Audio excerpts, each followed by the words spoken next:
Hello, everyone, and welcome to Prestige Encounters, the Dungeons & Dragons campaign brought to you by me. Just kidding. Delicious Souls, and Jamie, me, and everyone else here. I'm your Dungeon Master, South Ghost, and we have a wonderful session in store for you today. But first, we have a few announcements to get through.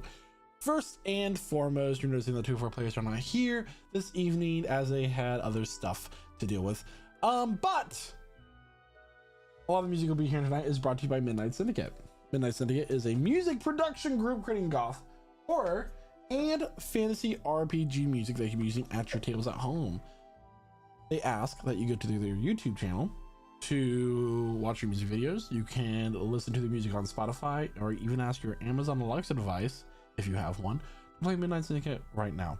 For more information, go to midnightsyndicate.com, or if you're in our Twitch chat, use the command !midnight for more information. I think that's it. That's all the announcements. Okay. You sure?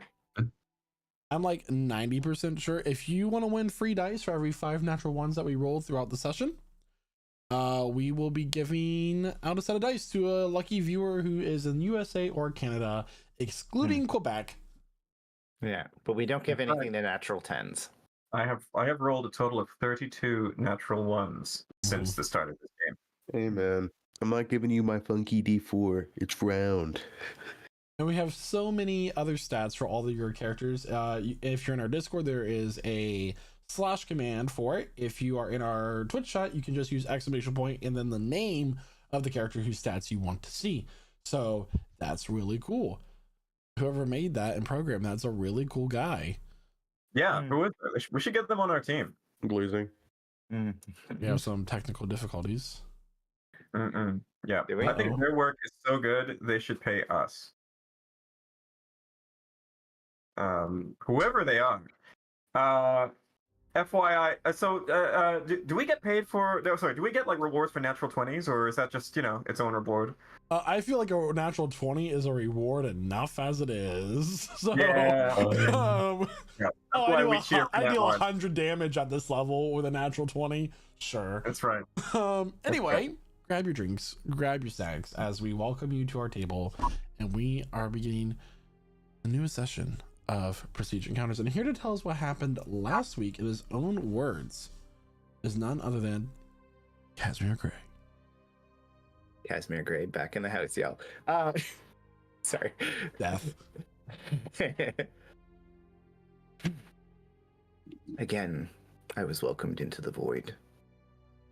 Whatever afterlife someone like me was meant to face upon my doom is outside my grasp.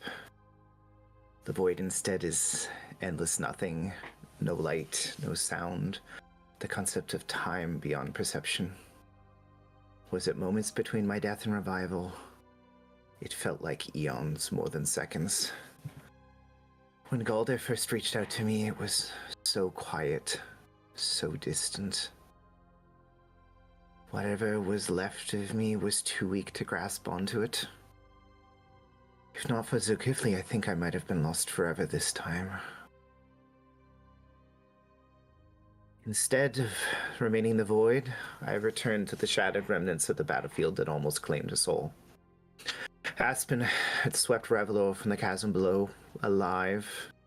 The train and all of its occupants destroyed except for its brilliant creator. Zulkifli set to create a camp so we could rest from the ordeal we all faced. Meanwhile, Gale continued to seek for treasure. We found the chest that had been on the train had fallen into the chasm below. As we delved deep, Gale found herself nearly crushed in the grasp of a fire giant. I gave up the contents of that chest, such wonderful metals, easily to save her life. After our rest, we set off along the tracks to our destination. The dwarven craftswoman, Dwindella, led us into the great mine of Gargrin. A beautiful display of the mastery of dwarven stonecraft. While not as majestic as my home of Sionor, it has a grandeur that was far more genuine. Somewhere in this grand mountain, we were told rest the mother's cradle, where the first flames of creation struck. She led us into her workshop to rest. We prepared and considered our next steps. It's while we were in her workshop that Galder asked a question that changed everything. He was seeking an entity, neither god nor demon, that had experienced the creation war. He seemed pensive, as Tumas had warned him he couldn't trust the motives of the gods or demons. It was in this moment I had a truly horrible revelation. Why was Adagora really pushing so hard to get to the heart of the Tower of Allura, if her real goal was to free the Primal? Why had no one ever seen a manifestation of Tumas? What if the entity worshipped its Tumas was the Primal? This revelation tore doubt into Galder, the man who just saved my life the previous night. In the end, the void comes. How much more of us is there left to break?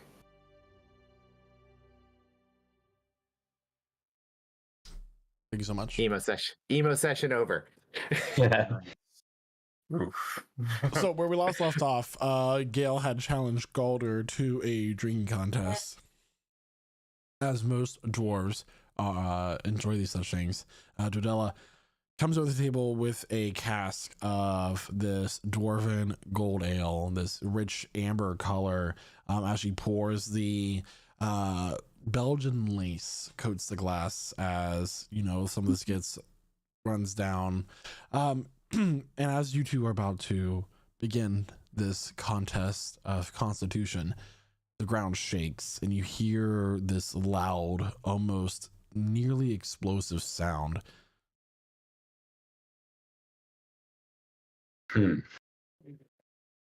Distant, but it reverberates the room. The light fixtures shake. Is that something unexpected, Dundella? Hurry, you might be needed.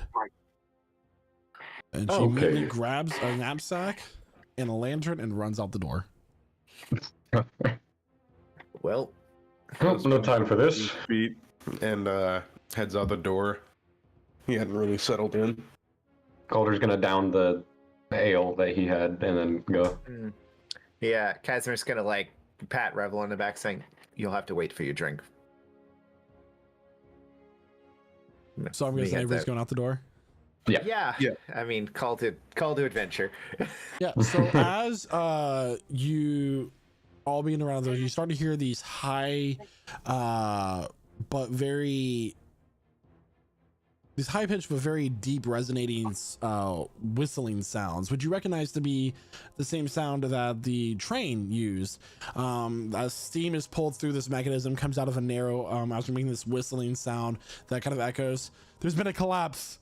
You hear people shouting and running to the great mining operation, this pit where all these kinds of lives, and you start to see a little bit of this cloud of dust rise up from it, from whatever rocks had just collapsed down.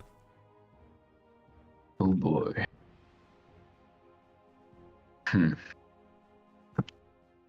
don't need to get anyone out we can. We're all awake by now, right? What? We're all awake at this time, right? Yep.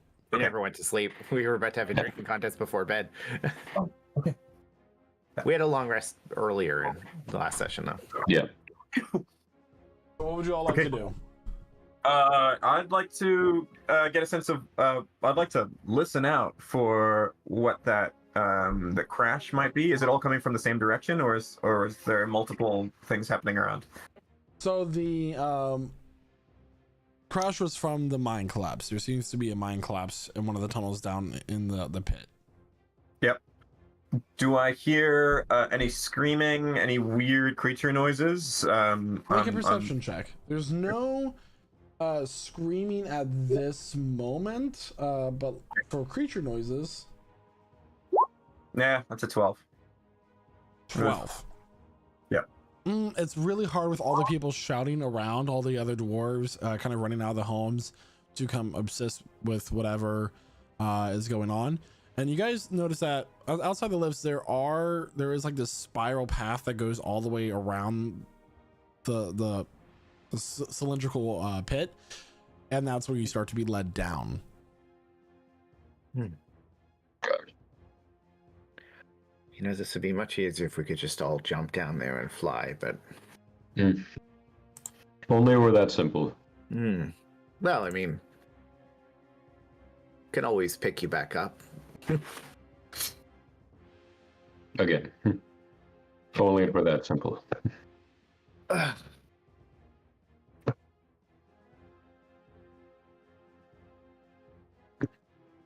On the way, Casimir's going to use his second wind to try and recover some of the hit points he lost at the end of last session.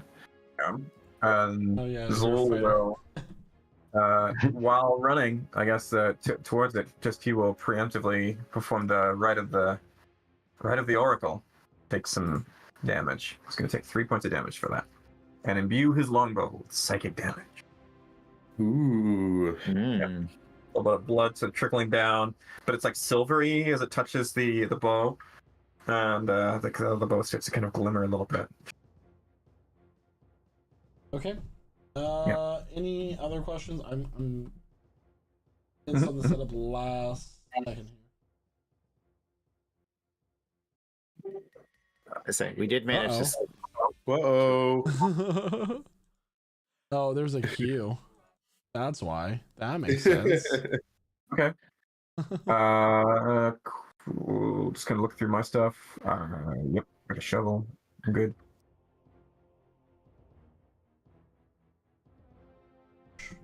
Check out this collapse.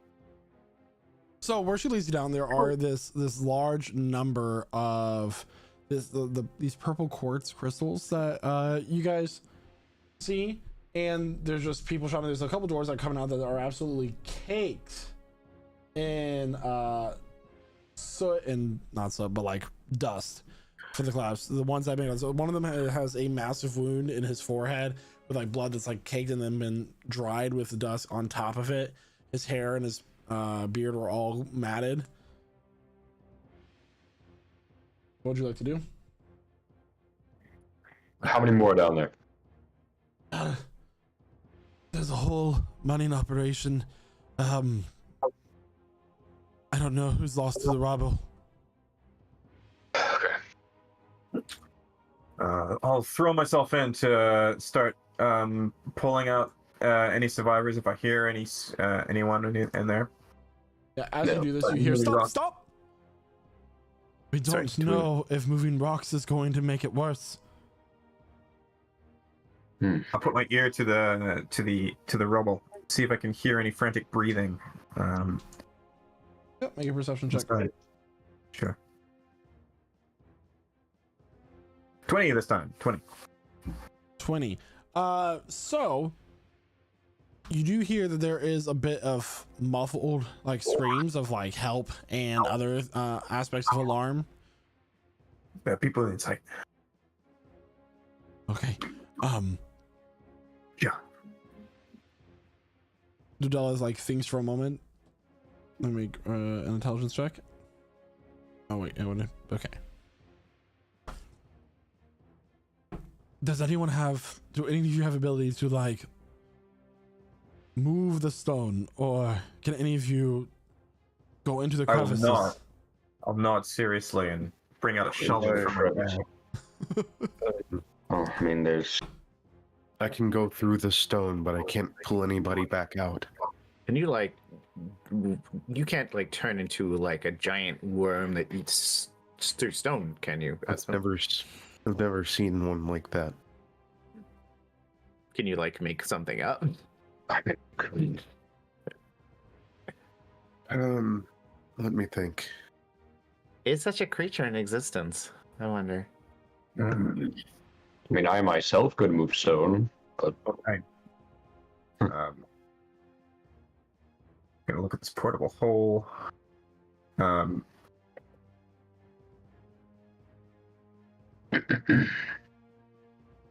Okay, I'll hand Aspen the portable hole.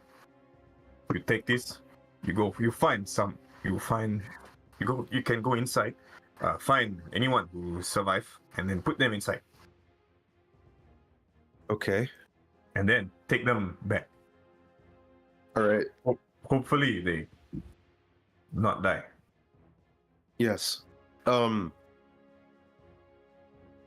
Aspen's going to take the portable hole, and he is going to cast using a 6th level spell slot.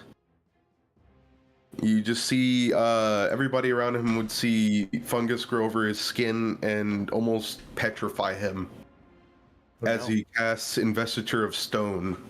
And you said they're trapped under like mounds of like rocks and stuff. Yeah, there are these massive boulders that just has blocked the passageway in. Yeah. Aspen's gonna walk through them. Okay, yeah, Yeah. you're able to do so. Yes. Just he's able to smoothly walk through solid rock. Sick. That's disconcerting. Sickening. So he'll make his way through. What does he see? So as you make your way through, you start to catch glimpses of dwarven miners that have they're trying their best to like hold stones up off their chest as they're being crushed. Are you grabbing bodies as you get through? Yeah. Okay, so you start to collect those where you see, and as you get deeper, about 20 feet back, I would say, you hear this screech that reverberates around the cavern. Don't see the source of it yet as you're still moving through the stone, but you can imagine that the rockfall goes another 30 feet back at most. Okay. Aspen will press forward and try to get everybody he can. What if he knows that there's only 10 minutes of air in the bag? There's only 10 minutes. Yeah, I'm gonna say, well, if you close it, and I don't know how much air there is in there, so Oh, it's 10 minutes. It's fine. They get older breath. well, I'm assuming they're unconscious, so they're probably not breathing that much. But Aspen, how are you hearing? Okay, we have 10 minutes. 10 minutes. So Telepathically. after you know, it doesn't take you long. You move quickly through the stone, and you may manage to grab all those that you can find and move your way out. All right. Pull them out of the hole. Yeah, he just kind of opens the I'll hole help you up like pulls them out. This is me pulling dwarves out of holes, magic holes. Hoping that none of them had a handy haversack or anything on them when we put them in. None of them did. None of them did, thankfully. You never know. Okay. it was a trap. So some of these dwarves seem to be unconscious and on the brink of death. There's about 5 of them who are bleeding out currently. The other ones are just unconscious. Okay. How many are there total? There's 10 total. There's 10. Okay. Mm-hmm. Gonna cast haste on Calder. Okay. Excellent, thank you. So he's now super fast healing, man. Yeah, okay. So I'm gonna hit the Staff of Healing against the ground. Hit a Mass Cure Wounds, affecting 6. Yeah, right. Yeah, 6 of the dwarves. You have an extra action now. Yeah. And then I'm gonna use one of my 5th level spell slots to heal the rest of them with my other action. So 22 to the first 6, and then 26 to the 4. Okay. Can you only heal 4 with that, or can you heal another person who might be hurt still? Well, I can heal other people that might be hurt still. So, I'm not gonna direct that at Casimir. So. Really? All Yeah. right, good to know. All right. So all the dwarves are out. and healed. All right. There was a screeching noise back there. Okay. Do we think Screeching. there should still be more miners in here? I can't imagine it was only 10. In that particular one, yes, there was this horrible shaking and the ceiling collapsed in on us. I don't know. Something is in there. Something shit. Good thing I was here. What is it? Did you see anything in there, Aspen? I only heard what I mentioned, screeching. How long does this ability to walk through stone work for? How many minutes has it been? I will say at this point it's been around 8 minutes. 2 more minutes. Okay. Going in, coming out, and then the healing, yeah. Yeah. Uh, Yeah. So if it's been a minute, Galder loses his turn as he gets. He's got the the methamphetamines that he. That's her. oh, hold on, I need like 6 seconds, and then I'll be back to normal, guys. So, oof. I find it helps if you like suck on an orange peel, but I don't have it. Like a piece of orange. Yeah. I haven't seen an orange in like 2 years. So are there like gaps in between the rubble and shit? I'm assuming there is like gaps for like small creatures to get through. Yeah. I just need 1 inch, and okay. I'm gonna cast Arcane Eye. Okay. And just send that in to look around.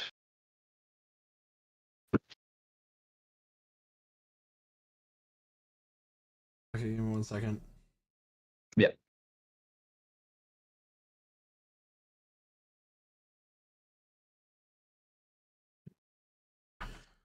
Okay, so as you summon this arcane eye, like freaking Gaara from Naruto, you start to send through these the gaps in the rubble, finding his way through, weaving it through, and as it comes out the other end, you just find this cavern that is full of these purple and amethyst colored crystals. Some of them are gemstones, some of them are just quartz growths. As if you've broken into this massive geode. There are a few dwarven corpses on the other side. They appear to be dead. Okay. But you hear this like screeching sound again. It's not exactly high, it's more like this guttural reverberation. Something that's deep in the chest. And there's a corner that you can turn around. There are these tracks as well where they put carts in and out as well. What would you like to do? I just want to look around for like the source of like the shrieking with the eye. So as you continue to move the eye forward, what you find is there are these 3 large horned creatures with this almost reddish obsidian colored skin. They have a mouth that has like this magma color glow behind them and these amber glowing eyes. They walk around with these maces that have fire igniting them and coating them, and they look almost devilish or fiendish, but they're also giant in size. By game rules to be considered huge. Okay. So I appear to see 3 creatures. Very, very large, almost fiendish in nature, but seem to be the source of the noises and potentially the cave-in. Do you want to see what they're doing? Describe. Describe. They're really big. They have these fiery weapons. But they were just kind of walking around, right? Yeah, no. They're going through the corpses that they caught before the collapse. Oh, okay. So 10 dwarves were caught in the collapse. That's that one miner's company, and then there were others left behind. Okay. Well, they're kind of going through the ones that didn't survive. So.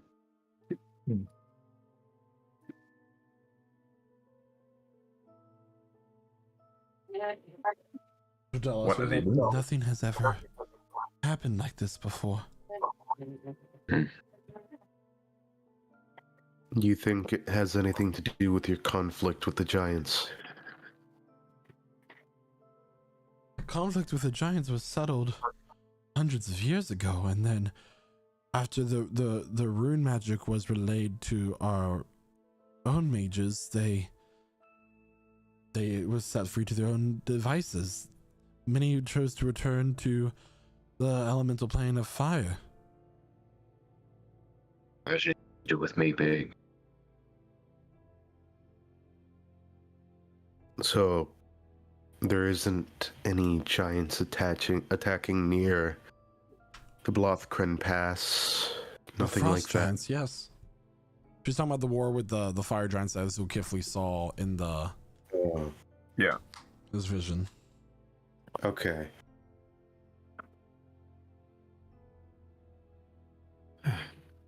They appear to be, I mean, fire giants aren't fiendish in nature. That's Sure. Unless they've been corrupted. Look back through my eye and just say, like, just do some sort of check on these to see what they are, if I can. Make a nature check. Nature check. All right.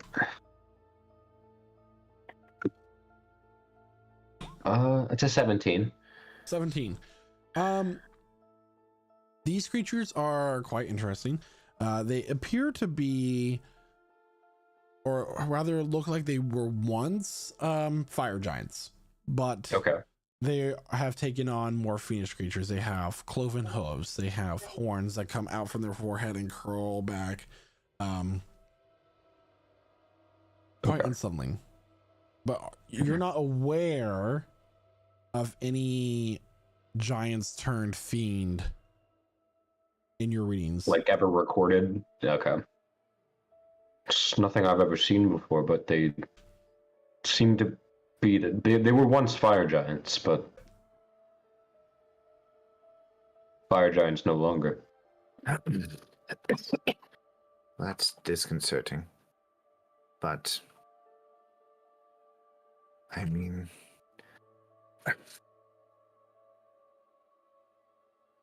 perhaps the fire giants didn't just accede to the terms of this. Perhaps they've been working to work on some kind of revenge. Have you considered that? If they are here now, they are working with the Coven. Guarantee. Must be. It's a fair point. We are making everyone here in danger if we are here. We should I go somewhere safer. You have to fear, Zulkifli, that it seems strange if they were here to target us, that they would have, dropped a mine tunnel instead of pushing towards us directly, unless we are meant to go and try to engage them. But I mean, these people are in danger if there's 3 corrupted fire giants. Yeah. So, Dudella will speak at this point. I guess, I mean, there are hundreds of dwarves here.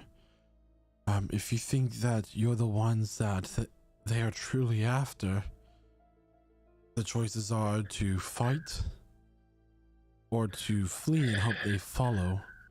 But I don't know what further damage they can cause to the tunnels. Sure, we deal with the occasional Umber Hulk or Behair, but this is new. Nothing fiendish has happened in these tunnels in a very long time. We should find. We should find. If we can. Yeah. Maybe we can get a chance to get one of the coven. Maybe. I mean, this is the second time that something has attacked these caverns since we arrived.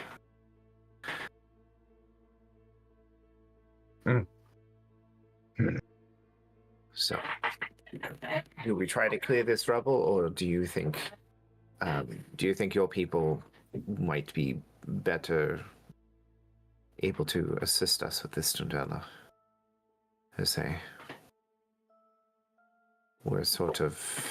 We are very effective, but we're not stone craftsmen.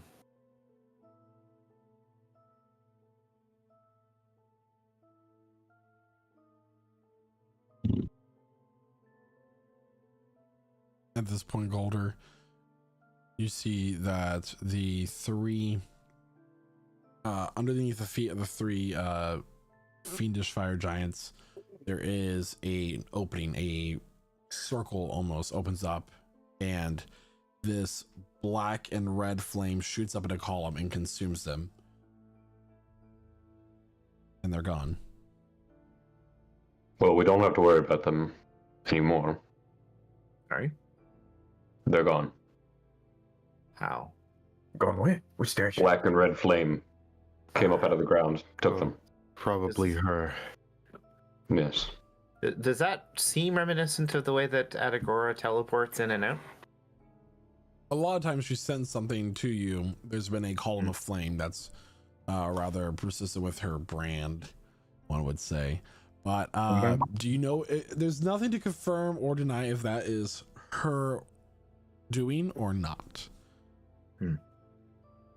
And I didn't see it, so I mean, Well, columns I mean, of I've fire seen- are pretty common with her, but you know.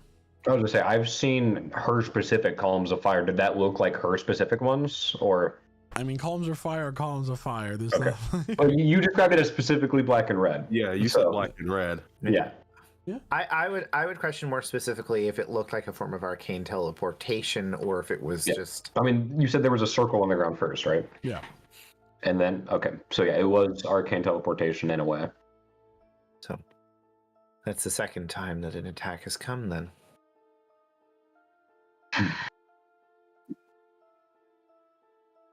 Do your people have defenses? Do you have soldiers to defend against potential further attacks? We are hardy people. For now, she looks back to what you recognize more superior looking dwarves. They have finer clothes. They have a series of keys and stuff on their waistbands. Call the miners. We must cease mining operations immediately.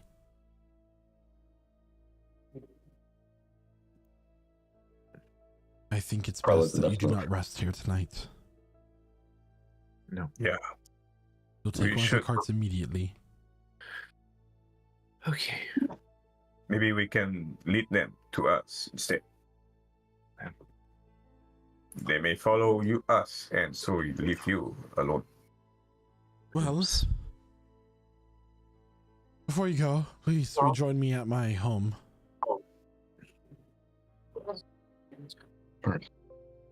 Do prepare your people. This may be the Coven attempting to reach out to us, but the fact that they choose fire giants means that they are likely using those who are wishing to hurt your people. The Atagora sows chaos and destruction wherever she goes, and this is happening everywhere. So We follow the by the way. yeah, we're talking and walking. Yeah. Yeah, walking and talking. Walking and talking and chewing gums and doing this thing. Yes, maybe he's right. They may be using people who hit you already. Well, all of our encounters with the fire giants that have resided in the mountains have been peaceful. They even come to trade. A lot I would hope that's not the case. There's so few of them left. And at this point, you guys will arrive back at her house, and she'll begin writing a letter, which you'll roll up and hand to you.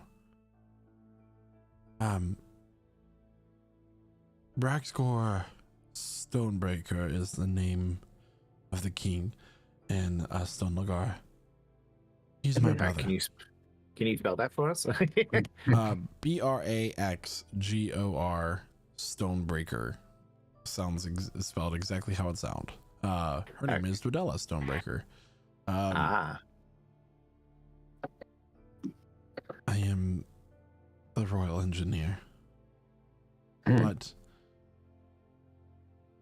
he is a very proud man. He's probably going to try to test you before he agrees to anything. But that letter will get you an audience with him. Well, mind your manners. He will try to kill you if you disrespect him. Of course. Okay. And to say, honestly, we've been tested by many creatures, including a god. So respect is definitely on the top of our playbill right now. Kind of looks at the party. Yeah, very respectful. Okay. We must go, motherfuckers. So she'll guide you over to one of the fire rune carts, and she'll hand you Galder. She'll hand it to Galder.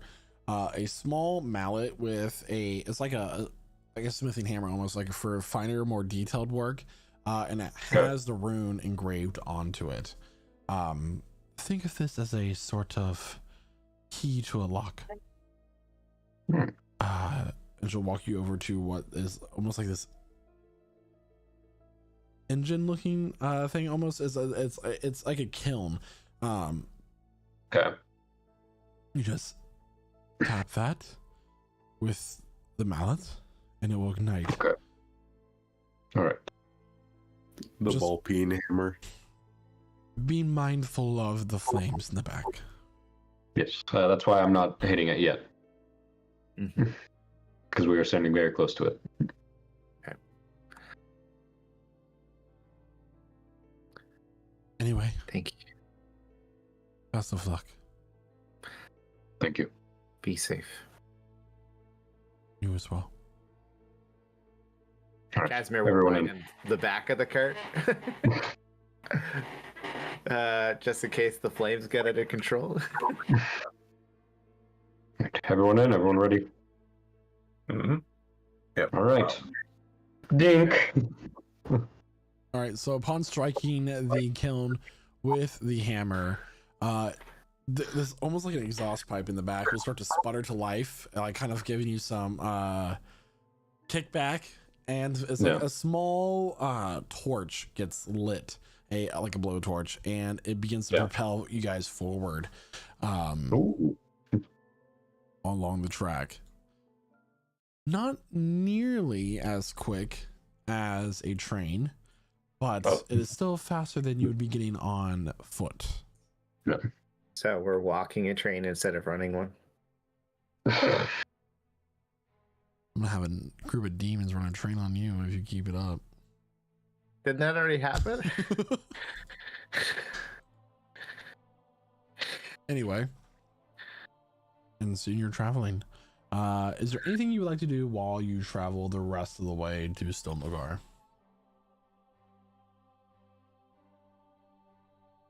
Take a little bit of a short rest at some point. So I will say that over the next 2 days it takes you to get to Stone Lagar, okay, it's just gonna be glossed over. So you have 2 days if you want to do anything as a character. I want to train with Zulkifli will keep up with Cormac and hopefully train a little bit with his pistol, like his spare gun, and just learn a little bit about how it works and how to take it apart and put it back together, that kind of thing. Okay. And in return, he'll brew up some gunpowder using his alchemist kit. Okay. Seems like a good thing to do with a Yeah. card. During these 2 days, That's a good point. Well, Yeah. we'll be firing stuff out of the cart, just like No, not the gun so Just much see- as the just see a making rust of monster. gunpowder. Just see Yeah. a rust monster as you go by. Shoot it like. Yeah. Just see a random drow. Fun fact: Yep. did you know that during World War II, the Queen, King George's wife, the Queen, consort, Yeah. was given a gun by Churchill, and she would practice on the rats in the castle in Buckingham Palace Gardens. amazing. So that's like how. Well, that's funny. exactly what I'm imagining right now, because she thought that Nazi paratroopers were going to land on the palace and take them in the night. So she asked for a gun from Churchill. Gotcha. I Gotcha. mean, Yeah, yeah, badass. look at the famous time of Prime Minister of Canada Jean Chrétien defending himself with both his wife striking a robber who broke into the Prime Minister's house in the middle of the night with an Inuit statue. She clobbered him. So, with those fun history facts behind us, is there anything And else? win a good handshake. So during these 2 days, for one, Galder will not speak to or look at Casimir. Okay, well, that's not how it's gonna work. Well, okay. If only I had Yeah. a character, I'd be like, did they sleep together? Lovers, Yeah. bro? And secondly, on the dawn of each of the days, Galder will attempt to use his divine intervention, just to try to gain a level for the party. Gain a level. That's bold. That's a bold. As I've been trying to request. do Yeah. a That's lot. a bold request. Go ahead and try it. Yeah. You get 2 rolls. I get 2 rolls of a D100, 13 or lower. But am I going to allow it? Is the main I mean, thing. yeah, no, that is fair. Okay. Okay. It doesn't hit anyways, so that's fine. Okay. What was it supposed to hit? Under his level. 13 or lower. Casimir is going to try to speak to Galder the first. Okay. Well, in that case, Yeah. he won't look at you. But if you're trying to get his attention by speaking, he'll just kind of grumble and just, Galder. what do you want? Just want to make sure you're okay.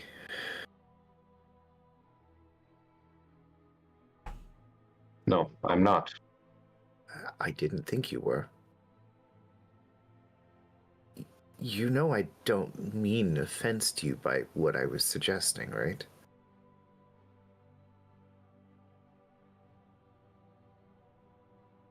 I know. Much. Whether offense was meant or not, offense was taken. That's fair, but I appreciate you. And not for your healing, but for the short time you've been here, you've been a stalwart, kind, and really a better companion than we've had in some of these past months. And I trust you. But I am a skeptical man who raised himself into the world believing that no one can be trusted, not even the gods. And I have overcome a great deal of that skepticism, but still have to have healthy suspicion. Just when you live your life worshipping something, devoting your life to this being who you think will make everything better. I mean, It's difficult to hear that this being that you devoted your life to could be the end of the world. And I don't really have a good answer for that, but you've worshipped an idea. And while you may be a cleric to Tumas, The good that you do is not Tumas's good. It is your good. The change that has happened in this world has happened by your will. Same thing Gail said. And I hope I'm wrong. I also hope you're wrong. I hope that Tumas is just desperate and afraid and knows that there's a traitor amongst the gods. But either way, we have a god who's our enemy.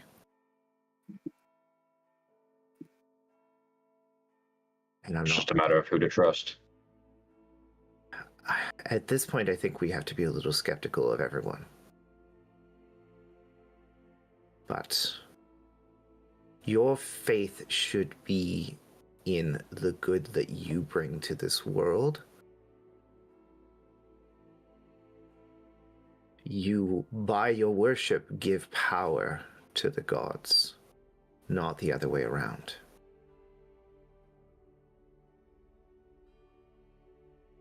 Never thought of it like that. As if it wasn't for clerics bringing good to the world, keeping in mind that every person that you've ever converted by your good deeds was converted by your good heart.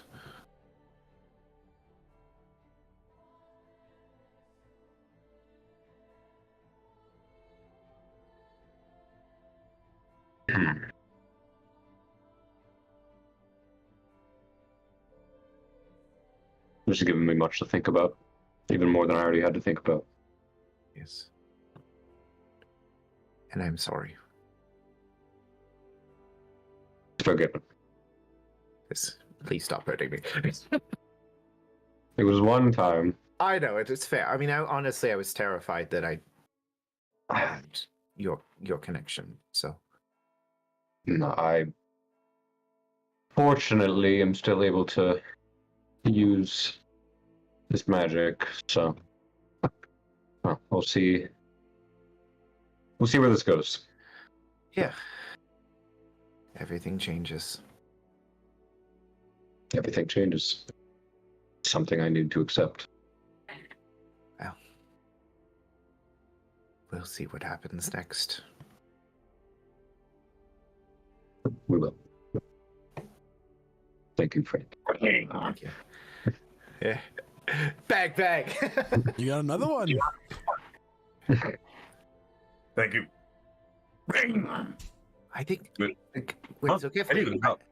I think that rat was saying, "Oh my God, you shot my child." Was that a Ratagora? You guys are awful. One of them's like actually like a gnome who is wild shaped, and they fall into a chasm. So the on the second day, you guys arrive to Stone Lagar. As you come into the city, you're directed. The switches are made to where it directs you to a station rather than a mining depot, where goods are brought in from the mines. And you're greeted by a small squadron of dwarven guards. These guards, as you have not been, the rest of the city has not shown to you at this moment in time. You're brought into a station. It's almost like imagine riding to New York by subway alone. You don't see the city at this moment in time. You're blocked off. But the guards, they have these faces of like these the masks are covering their face. They have like this brass look about them. You've seen these kind of masks before, where it's like the eyes and then there's a part for them, the mouth, and the mask can open from the center and close if they so choose. But do they not show you their faces? They all carry halberds that have both a blunt edge like a hammer and then a blade on the other side.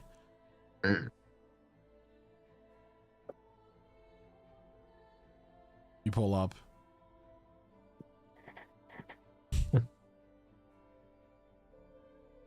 Is there a break for this thing? Just stop it. Shuts off. Tap it again with the hammer. Oh. Tap it really hard repeatedly, and we just go through the mountain, 88 miles per hour. A guard wearing a red cloak will step forward. We heard you coming this way. Yes. Come this way, we have. We were sent here, yes. He holds out his hand. Galder, do you have it? Oh, yeah, the letter. He'll break the wax seal and open it. All right, it's them. We're going to take you directly to the king. Oh, all right. Thank you very much. I just ask that you relinquish your weapons. Of course. There is an attack coming. We maybe will need our weapons if it happens. We will give them back to you if there is an attack. He holds out a bag which you recognize to be a bag of holding. Okay, good. Because so I need you not to touch this sword as I put it in for all of your safety. Okay. Yes, genuine, that sword will make your ears bleed. That is not a joke in any way. Unless you take the staff and shield. The staff is for more than fighting. Okay. I'll de-weapon, which takes a little while. It's like one of those scenes where the character just keeps taking more and more stuff out of their like my longbow, 9 lives, a stealer, scimitar. I've got like a Chris, and then I've got like a bunch of karambits, just like curved daggers. Just take those out. I've got another scimitar. Yeah. So I've got like a machete. I've got like a bunch of smoke bombs. I've got like an actual bomb that I've been making for like a grenade. Yeah. I've got a bunch of potions, like poisons, just like put them in, and I've got a couple of things that look like potions of healing, and I'll say, "Don't drink this; this will kill you." And then I'll put it inside there. And now, are they checking our bags of holding too? They haven't checked it. They just held out a bag for you to relinquish things. Okay, Yeah. right. Casimir also is ridiculous. Do they say that I have to give my wooden staff? Nope. You would probably Okay. an old man of his walking stick. Yeah. You know. I mean, Aspen keeps a shield if that's okay as well. I mean, it's not really a weapon. Shield in the bag. Okay. Galder will put his shield in the bag, put his crossbow in the bag, put his spear in the bag. Aspen puts this wooden shield inside of a bag. Yeah. Casimir puts a longbow, a bunch of arrows. Say that you a guys morning put those star. items in a bag. What does the singing blade do is Casimir putting it in a bag? Does it say anything? It's surprisingly silent. I'm sorry about this, friend. It's like, seriously though, don't touch this. It doesn't like when people touch it. As I said, will make your ears bleed. Sincerely do not touch it. All right, Yeah. let's get moving. Absolutely. So you guys walk down a staircase and you come into this massive spectacle of a hollowed out mountain. There are bridges and crossways that overlap one another that have been expertly carved. There are these massive stone pillars, and as you look across this hollowed mountain, you see up in the opposite from the station, there's this long bridge that leads. It's like you get like, if this was a road, this would be like the main road of the city where everything kind of connects. It's a lot wider, and there's this massive palace with just these what's the word I'm looking for? These towers that is covered, but there are water falls coming out of them. There's appears to have these gemstones of emerald laid into it as well, and it is stunning. These massive statues made of gold and precious metals, forges burn all around you. These kilns with molten rock and metals pouring out of them. Dwarves, the sound of hammers being worked away on these metals as well, that are just This is a city of craftsmanship. This is a city where dwarves have truly mastered their art, and there's a reason why you came here. No.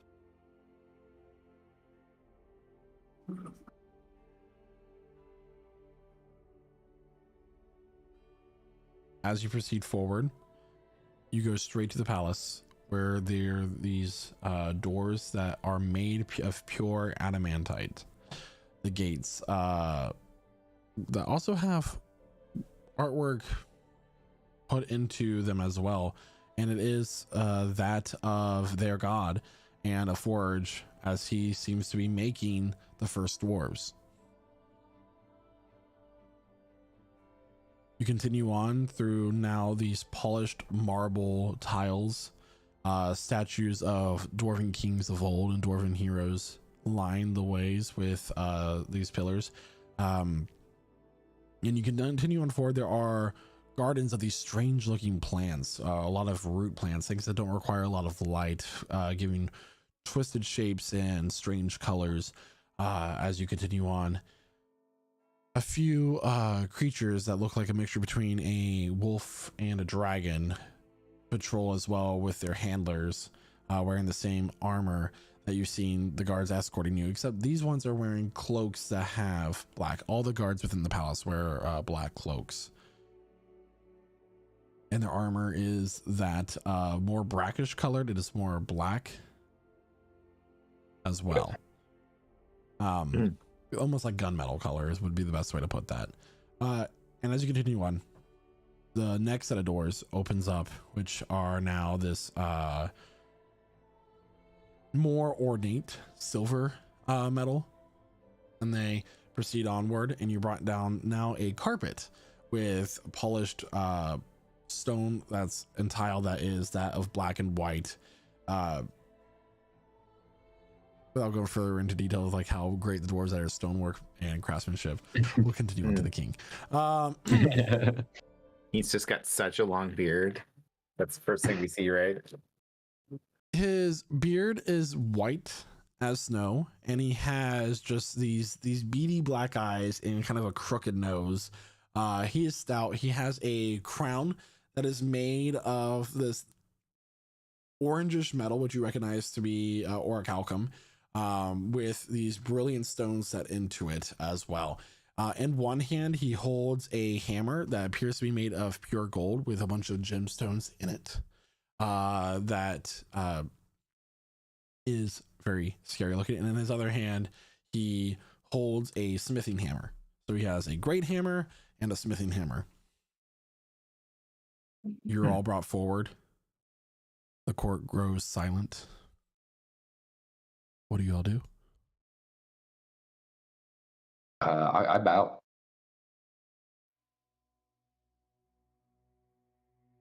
Well, as we, yeah, Take a knee. I'll do it. Aspen won't go full knee, but he'll bow.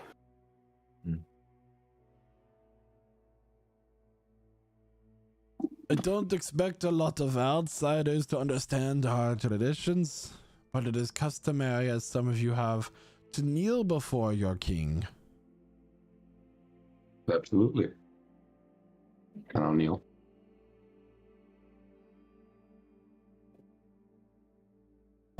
So, I'll kneel. So now you are my king. When you're in my kingdom, you're under my protection. Unless you wish to bring us harm. Never.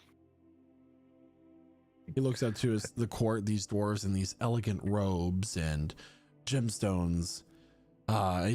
He leaves the hammer on the arm of his throne, which is just a super high throne carved out of the stone that is of this white mineral with flecks. It's almost like kind of like granite looking, but they've also embedded gemstones and stuff as it goes wider, as it goes up. And he taps his hammer on the ground, and there's this great thunderous noise that reverberates out the cavern. Leave us, guards, stay. He runs his hand through his beard, the different trinkets and jewelry clinking as they come in contact with each other. So you're the Seekers. I've heard about That we you. are. You seem to be the first to actually mention a reputation before we meet you. Do you know who we are fighting? I've heard word from my friend,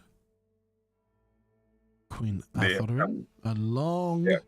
long friend of our kingdom. I've known her since I was a wee lad. They are coming to your kingdom now. This coven. And we think they are sending giants. Turning them, making them become demons. He leans Attacking forward at you. this.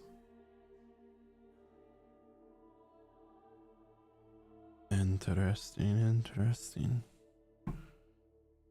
Already they have destroyed the train that we were coming here for in the track as well. And now they have attacked the city before this, the mines. And what offerings do you bring? And I'll reach for the portable hole. Bring one offering from an old friend. Oh God. I'll reach in and I'll start pulling out the cask of whiskey. Lord Minorialis says he brings you this. One of the, upon you mentioning that name, one of the guards goes,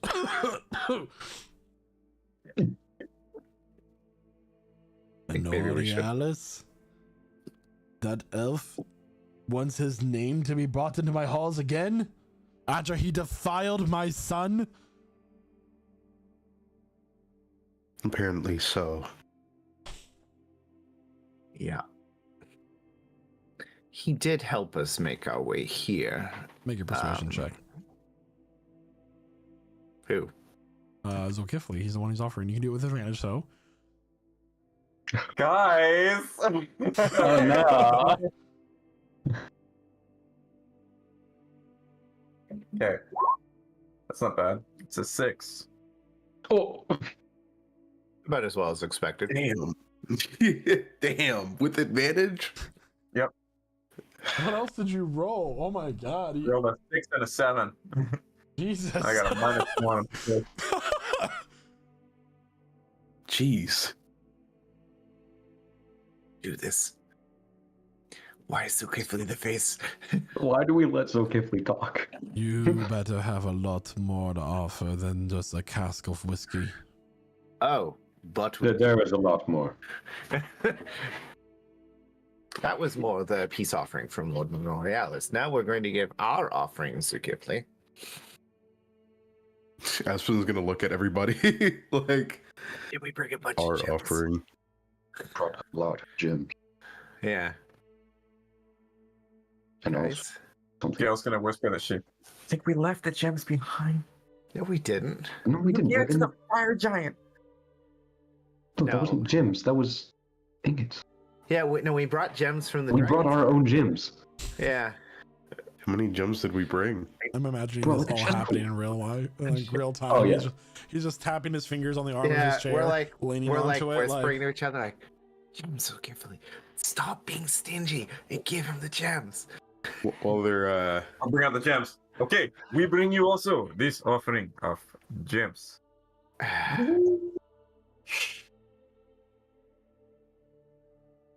He nods to one of his guards who come over and take the chest and bring it in front of his chair, set it down. The two guards, and they open it, showing just like this array of gems. Like the chest is like trunk size. This is several tens of thousands worth of gold of gems that you've brought.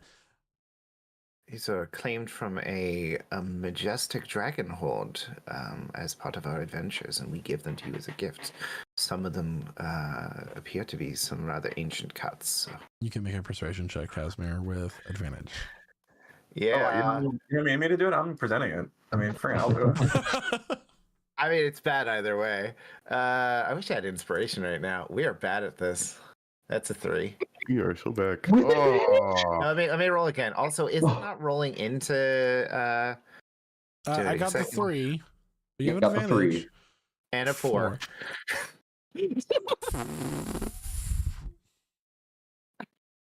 What's happening?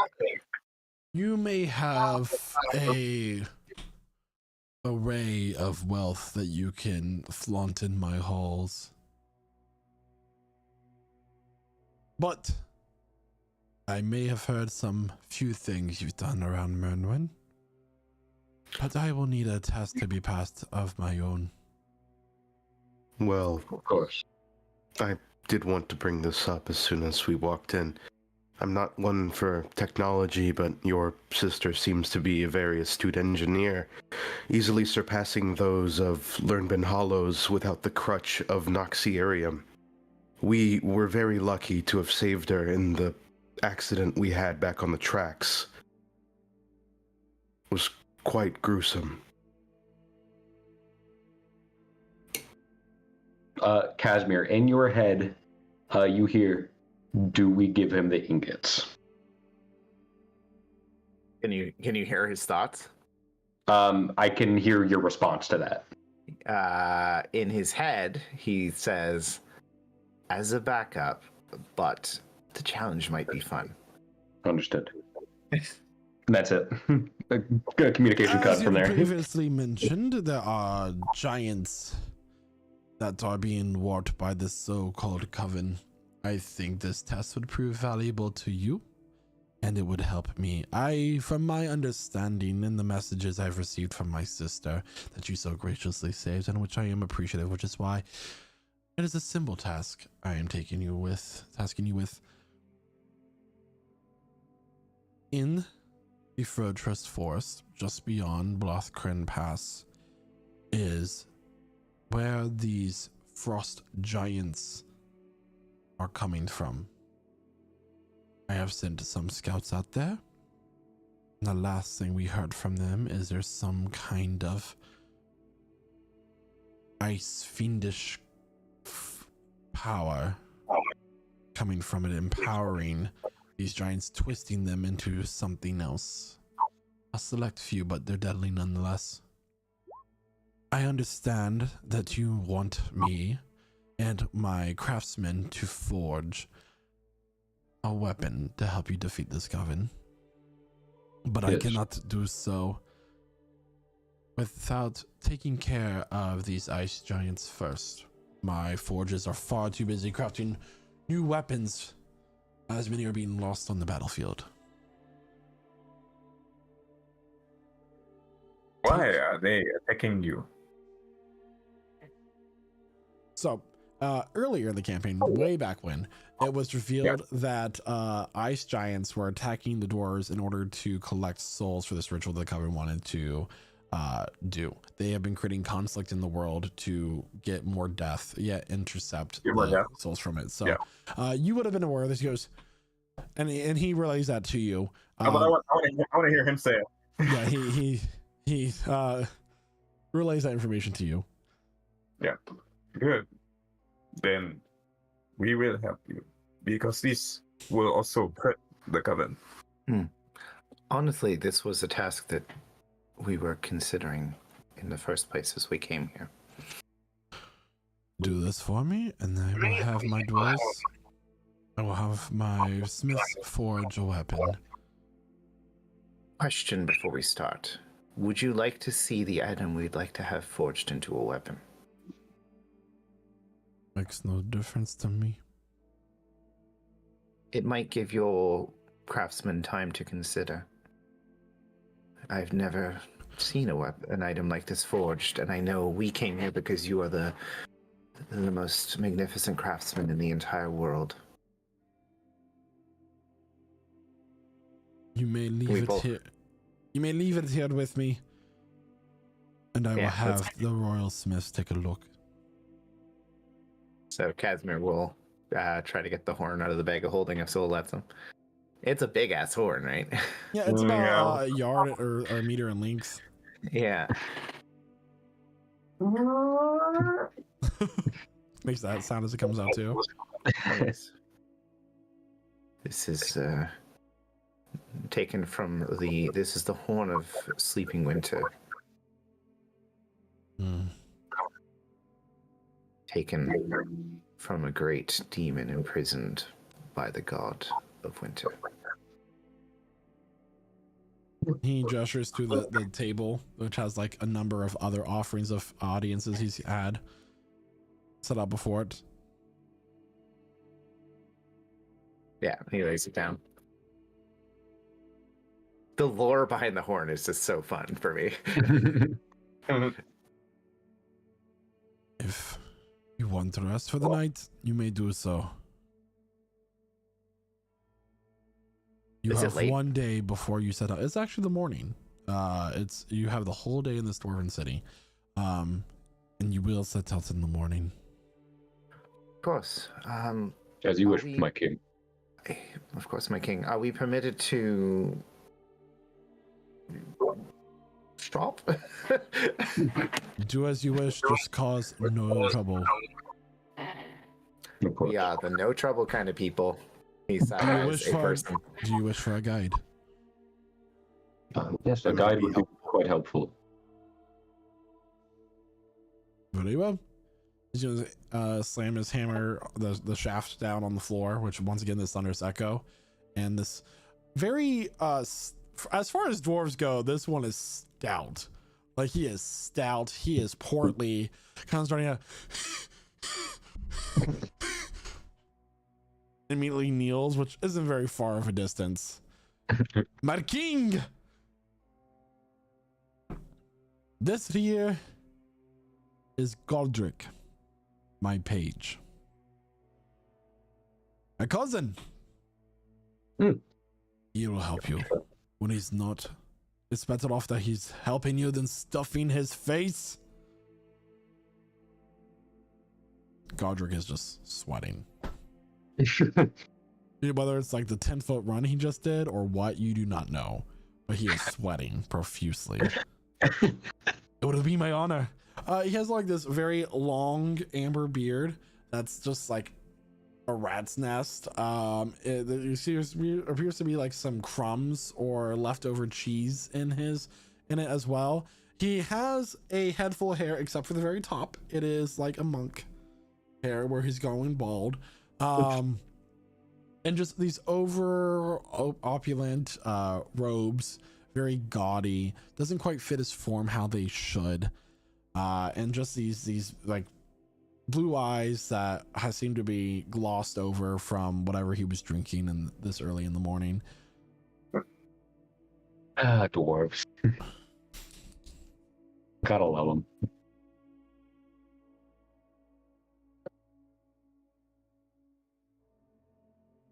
All right.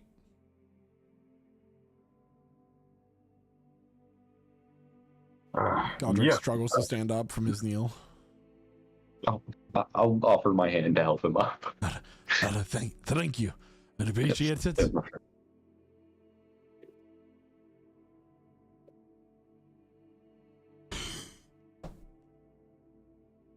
All right, leave my presence. As you wish. One question. Do you know which one of the coven is helping the giants? Always there is one. I do not know. Did you see one, like, a man who is a puppeteer with strings? I do not know. Okay. Well, no. I'd like to insight that. Good, roll for insight. Mm, It is a 23. He seems to be hiding something. Okay. I'm not going to bring that up because that would be the worst thing to do right now, but I will It keep would that be in the mind. worst thing to do right now. He's a politician. Of course, he's hiding something. Hiding something in like relation to that specific statement, though, right? And as you follow Godric's waddling steps out the great hall of King Stonebreaker, we're gonna take a really early mid-session break today Oh, to focus on the latter half of the session. So Okay. everybody, we're gonna take a mid-session break here. Give us about 20-ish minutes as we do so. If you're just now joining us, boy, do we have news for you. Extra, read all about it. Prestige Encounters now found also on the podcast network, wherever it is you get your podcasts. Also, all over the tube of yous. As opposed to the tube of me's. We have our entire archive over there. All of our sessions so far. And if you happen to be catching us on any of these in the future, come catch us in your present or your future live over on Twitch. Find us. We are Lich Souls Gaming, currently under Prestige Encounters, which is our D&D game. Yes. Over to you, Jim. Thank you so much there, Noah, and thank you to everyone who's tuned in so far. We'll be right back. Play video games, watch anime, enjoy pop culture, or even take pictures of your food at your favorite restaurants? I do too, and I am all those things. And that is why I created Prestige Gaming with my best friend Kyle. In our Discord server, you can find people with those same interests and even find people to play some of your favorite games with. We play games like Dead by Daylight, Overwatch,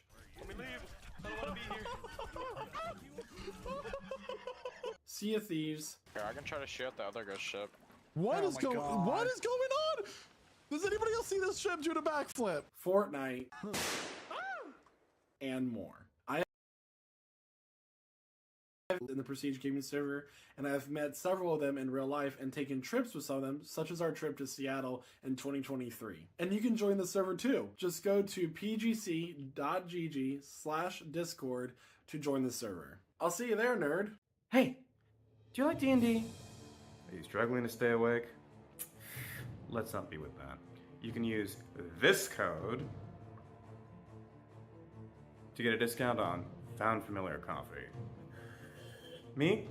I'm drinking some of their regular Knoll espresso. But if decaf is more your speed, perhaps you might like their False Life. It's delicious, it's great coffee, it's all D&D themed. This coffee's so good, you'll spend a spell slot on it. What more could you want?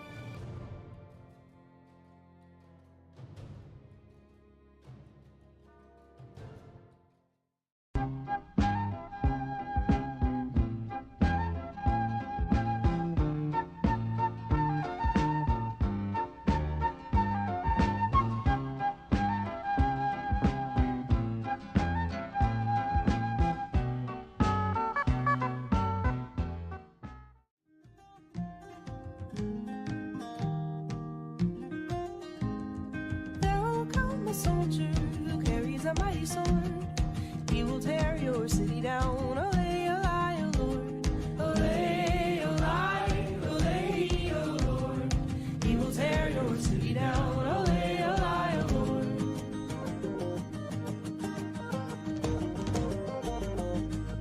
There will come a poet whose weapon is his word. He will slay you with his tongue. Olay, olay, O Lord. Olay, olay, olay, O Lord. He will slay you with his tongue. Olay, olay, O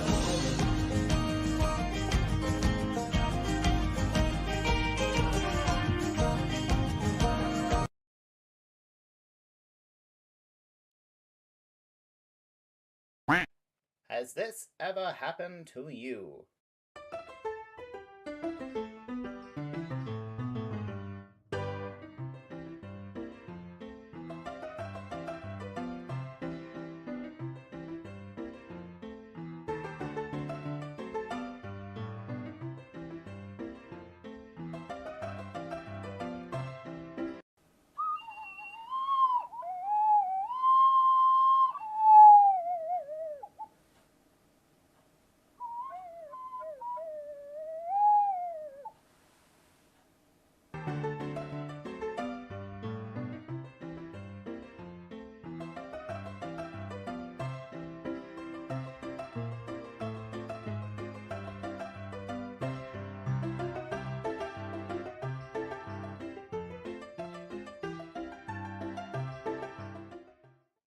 you a dungeon master looking to roll a natural 20 on your setting, but don't have the talent or time to run a combat and create thematic music for your session? Then it's time to introduce yourself to Midnight Syndicate. All of the music for Prestige Encounters has been provided by Midnight Syndicate, a talented musical production group creating gothic, horror, and fantasy music for your role-playing game that can be used at home. You can find them at www.midnightsyndicate.com, listen to them on Spotify, the YouTube, Alexa, or on the Apple Music. Hi, this is Quentin, and I play Cormac McDwyer in Campaign 2 Prestige Encounters. Hey tabletop nerds, are you looking for a way to spice up your adventure and add a new level of immersion? Well, have I got the app for you, Arkenforge! Arkenforge Tabletop is the software you need to bring your game to the next level. Their Master's Toolkit software is your one-stop shop for all your TTRPG needs. Its features include the Map Builder, with a full lighting engine and full support for video maps. Immersive audio to bring an extra level of immersion to your game through music, ambient sounds, and sound effects, as well as campaign management and touchscreen table support. And the best part about it is, you get the Master's Toolkit plus an Essentials bundle of your choosing for just a one-time payment. None of those pesky subscription fees. And if you use our special code PRESTIGE at checkout, you get an extra $5 off. So head on over to arkenforge.com to level up your tabletop games today. And again, don't forget to use our special code PRESTIGE at checkout. Arkenforge. Craft your own world. Hello, I'm Michael, and I'm an owner and developer of Prestige Gaming Community. As you know, we are a community of nerds that game and do activities together that's all centralized in our Discord. We are so thankful for the members in our community and have created a way to say thank you using what we call the Bone System. Bones? Like the ones in my body? No, not those bones. Bones are the names of the points that members accrue while being active in and supporting PGC. They can be earned by taking part in our sponsorships, being a Discord subscriber, watching our Twitch streams, and more.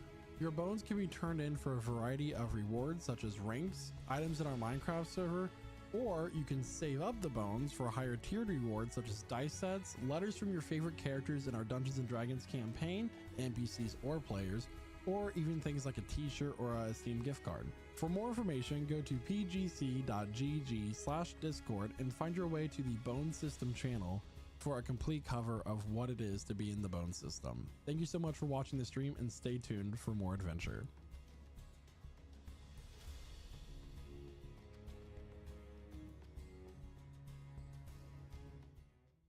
Shoo! Well, howdy, y'all. Prestige Pete Peterson here to tell y'all about the Prestige Encounters merch store. Now, look here. Y'all want quality items in your life to help promote your favorite D&D stream? Well, we got them here. At the Prestige Gaming Community online merch store, we got t-shirts. We got hoodies. We got mouse pads. We even got stickers. And so much more. So what are you waiting for? So come on over to our Redbubble store at merch.pgc.gg and pick you up some Prestige merch today. Just tell them old Pete sent you. Unless this is the IRS asking, then this conversation never happened and I'm legally dead. Prestige merch!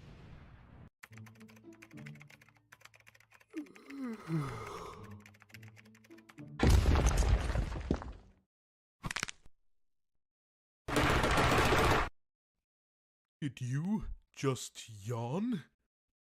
Yes. Tell me, son, what have you been drinking to keep yourself hydrated and energized? Generic coffee brand? Fool! You should be drinking Rogue Energy. What's Rogue Energy? I'm glad you asked. Rogue Energy is an energy drink made by gamers for gamers. It is made to be the ultimate gaming energy drink. With 0 fillers, 0 added sugars, plenty of essential vitamins, and oh so low calories, you can be supremely energized and or hydrated without the monstrous macros of the competitors. Not to mention the wide array of delicious flavors that Rogue Energy and Hydration come in. That includes both the powder formula and canned energy drinks. And get this, Prestige Gaming Community knows that our viewers are hardworking and hard gaming individuals that need that energy throughout the day. So you can use code PRESTIGE at checkout for 10% off your order of Rogue Energy. And how do you feel, young gamer? I feel great! Rogue Energy has been a complete game changer, and my order also came with convenient shaker. You've really shown me some useful info, Mr. Rogue, sir. Now that is indeed what I love to hear.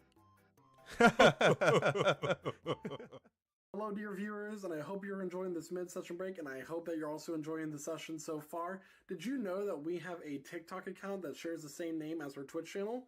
Go follow us right now, and here are some highlights of what you can find on our channel. Hi friends! Today we're going to be talking about Astra and some of her lore that happened before the events of our campaign, Prestige Encounters. Astra was born into a tribe of furbolgs who reside in the Beastlands. She initially was very interested in animals and plants, as is typical of many druids, but she found herself much more interested in the sky, stars, and constellations, and she found herself on the path of the Circle of Stars. Her grandmother, named Juniper, was the tribe's oracle, as she was also part of the Circle of Stars, and therefore Astra went ahead and took under her wing to learn the ways of the Circle of the Stars. This event happened when she was 10 years old, and she was given the name Astra at that point. Before then, the tribe typically referred to children who were unnamed as Little One, Tiny One, or Middle One. In addition to being given her name on her birthday, she was also given a star map by Juniper, which allows her to be able to read the stars and use magic in a more effective way. In addition to being trained by Juniper, going on scouting and patrol missions, she spent a lot of time with her oldest brother, Aspen. Aspen and her remained close up through childhood. Although he was secretive about some of his activities, she found no issue in that and was glad to be spending time with her big brother. When Astra was 17, a plague broke out in the tribe. The plague caused petrification of anyone who was infected by the spores of this seemingly fungus. As Aspen and Astra watched their family turn to stone in front of their eyes, they were given the opportunity to go through the Great Guardian Tree and go to the material plane. Their goal in this was to find a way to help save their family and unpetrify them. They ended up in our campaign's Rosewood Forest, and there they met an individual named Zulkifli. Zulkifli was a bit of a wild card in and of himself, and so he matched perfectly with these humanoid wild people that had shown up to a plane that they didn't understand. He guided them through it and showed them hospitality, and in return, they offered for him to come and stay with them in the Beastlands when they found a solution to this plight. From there, the campaign begins, and we get to see this unfolding of friendship and hardship and trying to make do and create solutions. You say that you know a lot about Dungeons and Dragons? Ish. Yeah, 5th edition? Yeah. Okay. All right, so we're here with another contestant. What's your name? I'm Adam. Adam. My name's Michael. Nice to meet you. Nice to meet you. All right, so the rules are, gotta get 3 questions right, All right. get 1 wrong, and you're out. All right? Are you confident in your skill? Yes. Is that kind of one of the questions? It does not. Oh, okay. You know. All right, so your first question. What color dragon heads does Tiamat possess in the Forgotten Realms lore? Green, blue, red, white, and black. That is correct. Nice. What base ability score is used to determine your hit points? Constitution. That is correct. Last question. What class has the highest hit die? Barbarian. That is correct. Congratulations. You're our first winner today. Really? Yeah, absolutely. So, Jeremiah here is going to give you a couple choices of dice and a card that has all of our information on Discord and stuff on it. Congratulations. Those were my favorite out of the whole pack. Nicely done. All right, so we're here with a few more contestants new to the game of Dungeons & Dragons. We're going to go ahead and ask them the questions. You have to get 3 right in a row. You get 1 wrong, and you're out. All right? All right, so the first question. There are chromatic dragons in the game of Dungeons & Dragons. Dragons that have colors to them, okay? Yeah. Can you name 3 of the colors of dragons? Bronze dragon. Bronze, okay. Gold dragon. Gold. And green dragon. All right, those 3 types of dragons. I know. Yeah, I'm sure you do. I read the names in the book. I don't read the information. I read the names. Absolutely. All right. All right. Next question. All right, so there are different races in Dungeons and Dragons, as I'm sure you already know because you're experts, right? All right. So what Dungeons and Dragons race has infernal blood stemming from devils and resistance to fire damage? Oh, I know. Okay. Why can't I remember? It's tieflings. Yeah, tieflings. That's what I was Tieflings. thinking. That is correct. Good job. Good job. All right. And the very last question. Name one of the primary ability scores used for spell casting. I've never been a spellcaster. I don't know any of So this. your ability scores are your strength. Those ones. What ones are your spell casting? I think wisdom or intelligence. I think it's I think it's You either only got to name one, so Pick whatever. one. It's either wisdom or charisma. Let's say wisdom. Wisdom is I think you should go with charisma. Wisdom. Charisma, yeah. Well, those are both correct. Congratulations, guys. My friends over here are going to get you some sets of dice. You get to choose. Congratulations. You can choose one set and, pick whatever you want. All right, guys. Thank you so much. It was fun. Have a good con. All right, so we're here with 3 more contestants for Dungeons & Dragons Trivia. Rules are get 3 right in a row. You all have to agree on the answer, and then you'll each get a set of dice upon winning. If you would get one wrong, and you're out. Okay? All right, so we're here with Brennick, Gideon, Justin. Nice to meet you guys. I'm Michael. Let's go ahead and get into it. What creature do you become when you bind your soul to a phylactery? All right. We all agree? We're good? Yeah. That is correct. All right. What creature is featured on the cover of the Monster Manual? Beholder. Right? On the monster manual? Yes, Beholder. Beholder? That is correct. The very last question. What realm in Forgotten Realms lore do demons come from? The Abyss.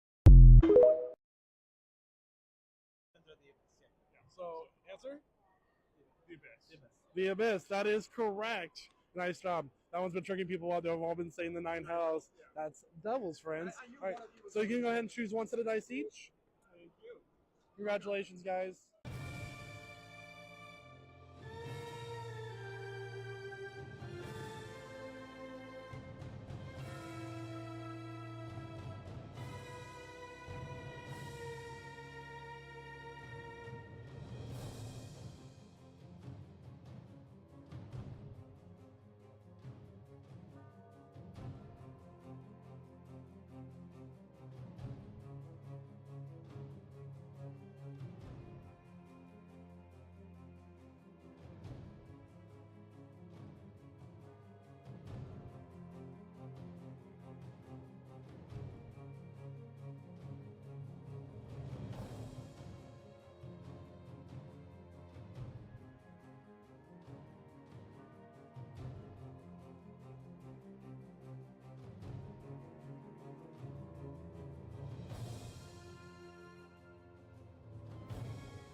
And welcome back. I can't. Back, everyone. Welcome back. Welcome back. I was trying so hard to make it as bad as I could. Okay, so which doesn't take a lot of effort, surprisingly. Not. By the way, guys, did you know this is our first? Yeah, this is our first session of 2024. Holy crap! The year that I turned 30. Anyway, everyone is officially a year older, and we are 1 year closer to the end of the world. Thank you for that wonderful message. One day closer to death. So you guys are now leaving the Great Hall of King Stonebreaker with Godric, and leading you on. He has his hands up like this, super like, you know, portly, kind of holding onto the lapels of his very gaudy and opulent robe, proudly exemplifying himself.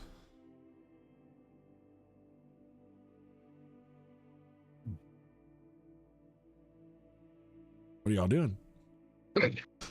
Right, well, so your name is what, Godric, right? Aye. And you're our guide. You're also the king's cousin, if I heard that correctly? Yeah. I'm his cousin, twice removed. Twice removed, okay. So still blood relation, but not like direct royal family. I got you. Right. I'm not what you call the main branch. Yes, yes. So where to first? You're our guide. Dwarvish. Does anybody speak Dwarvish? I do not. Oh. Wonderful. We took like a month of it in middle school, and they removed that. Yeah, they said that Dwarvish was just not. What does it sound like? What does it sound like, Michael? Oh, that's a wonderful question. I'm so glad that we live in a world where we can ask questions, because an answer without a question is just a statement. No, it's just a quest for ions. Yeah, you know, and they used to offer all these different classes and book readings until this organization called Harpies for Liberty came in and like banned all the languages in books. So I don't know. They don't teach about the fire giants in the books anymore. Anyway, where would you all like to go? I mean, I've never been here before. You've never been here before? Yeah. What is one of the best places to, you know, pick up some new adventuring gear? And tattoos. And tattoos, yes. I've heard a lot about these tattoos. Tattoos. Magic tattoos. You want some tattoos? Magic tattoos. So as he said, the magic tattoos. I've heard a lot about them. I've only heard about them coming from Cogran, so I've been informed that there is magical tattoos from here, and I can't necessarily benefit from a lot of these magical items that my comrades might haul around. So, magical tattoos might help me quite a bit. All right, well. Do you have something here? Something that can stay on his body, even if his body's changing. That's a wonderful thing about magic. You know, I got a couple tattoos. Don't see them. Don't tell me where they are. He'll just look at you. No. Okay. All right, well, to the magical tattoo shop, I guess. Which one would you like? There's a choice. There's multiple shops? Or? Multiple shops. Which one is certified by health and safety standards? All right, I know a place. And which one is more dangerous? Which one is good? Yes, that's the real question. Which one is the best quality, regardless of safety? Just give me a moment. Listen, Okay, how so do we best get gangrene here? Magical gangrene. Magical gangrene. Okay, so he leads you down. As he walks down the main road, you guys kind of go through, take a turn, and you go to a lift to bring you to the lower levels of the city. Not the where the palace is. You walk down. He stops at a food vendor, and he grabs a grilled newt kebab, where he starts like eating on it as he's walking. You don't want to try some? With like gristle and grease kind of dripping down his beard. What's Tell the you what, kebab made of? I'm very down to try that. They're quite good. These kind of salamanders only live near volcanic vents. Very easy to catch. Oh, salamander. Hold on. Salamander. How much? They're like 3 I'll try copper. some. Yeah, I'll try Copper. Oh. Did they give resistance to fire? No. Good. I don't need it.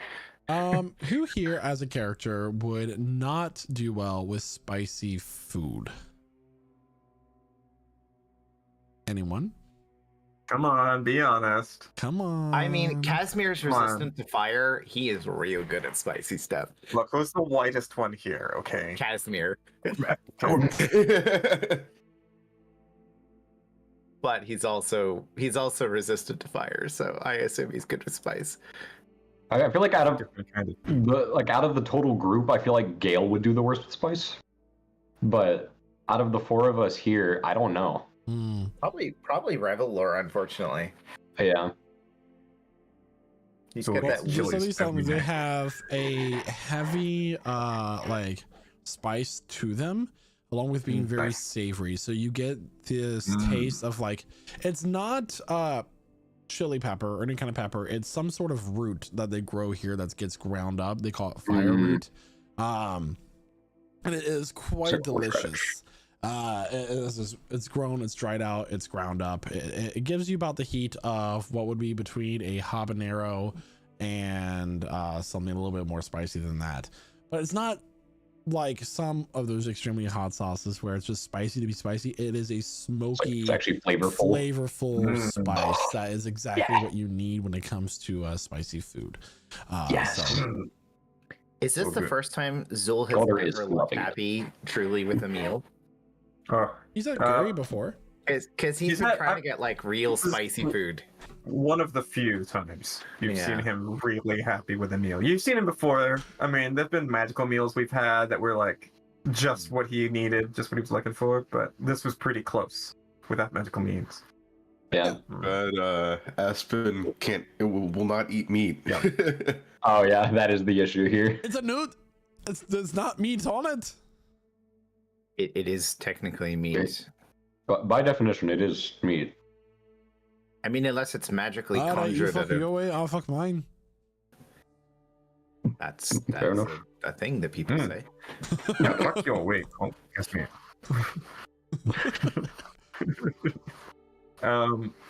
Okay.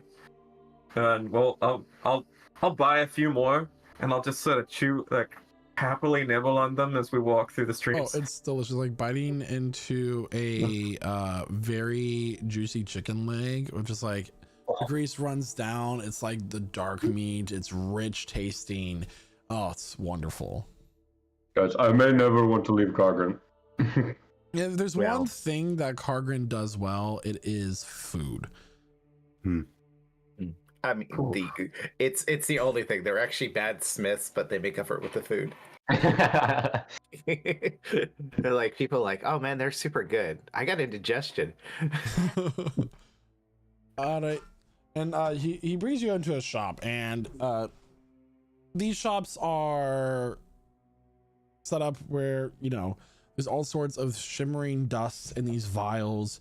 There are a few dwarves that have these lenses that kind of fold in on each other to give you them like a magnified view. Here they are.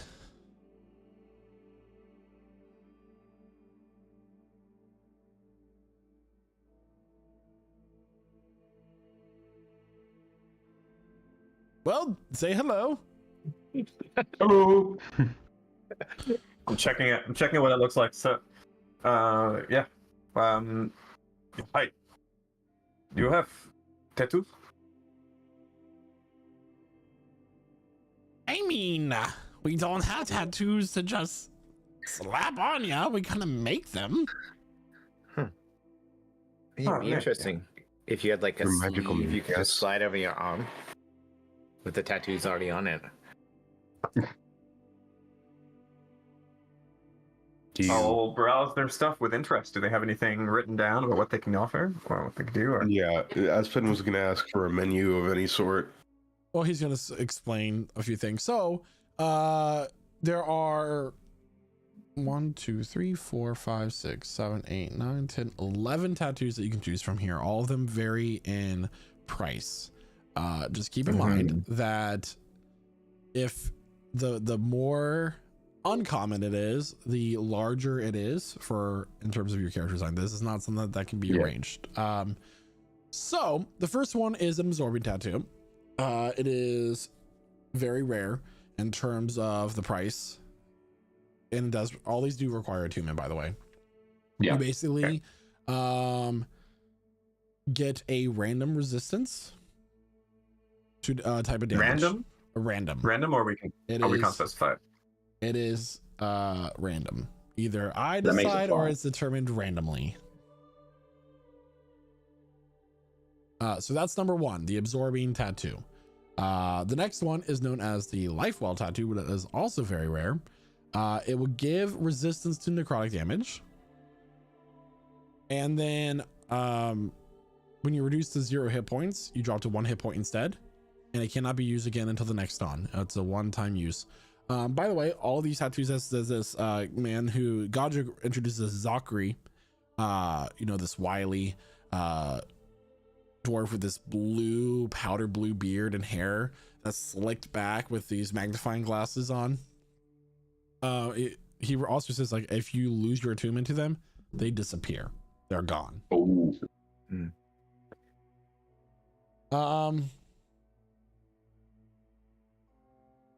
Next up is the masquerade tattoo. You can shape that tattoo into any color or pattern and move it on any area of your skin. It's always obviously a tattoo. It can range in size, no smaller than a copper piece, to an intricate work of art that covers all of your skin. This allows you to cast Disguise Self with a DC of 13 to discern the disguise once per dawn. This is a common one.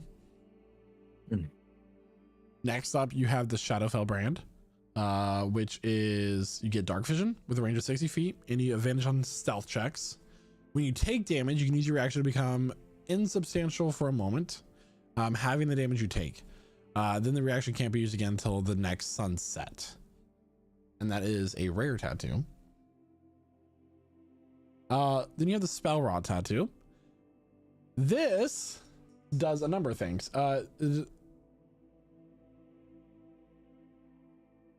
It adds a modifier to...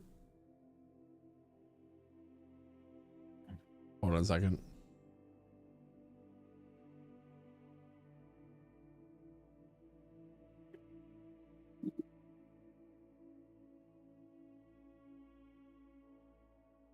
Yeah, so it contains a single spell up to a 5th level.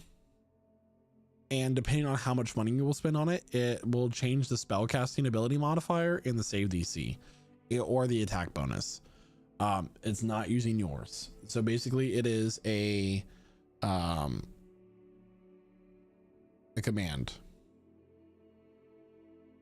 Yeah, so basically could a non-spellcaster use It that? is also a one-time use. Ooh. So there's that. All right, next up, barrier tattoo. If you aren't wearing armor, the tattoo grants you an armor class depending on the rarity. That can be 12 plus dexterity modifier, 15 plus dexterity modifier with a maximum of 2, or 18. Ooh, yeah. For Aspen, maybe. Aspen will point at that one. He'll put his finger on the menu. Yeah, so it goes from uncommon to very rare. Very rare is the 18, and rare is the 15 plus your dex modifier with a maximum of 2. So keep that on one. Let's call the barrier tattoo. Next up, we have the Blood Fury tattoo, which gives you a total of 10 charges. It regains all expended charges daily at dawn. While this tattoo is on your skin, you gain the following benefits. When you hit a creature, already pointing at this one. When you hit a creature with a weapon attack, you can expend a charge to deal an extra 4d6 necrotic damage to the target, and you regain a number of hit points equal to the necrotic damage dealt. When a creature you can see damages you, you can spend a charge to use your reaction to make a melee attack against that creature with advantage on your attack roll. So you can do that. That's actually very powerful. That is a legendary tattoo. That is going to cost between 50 to 100,000 gold.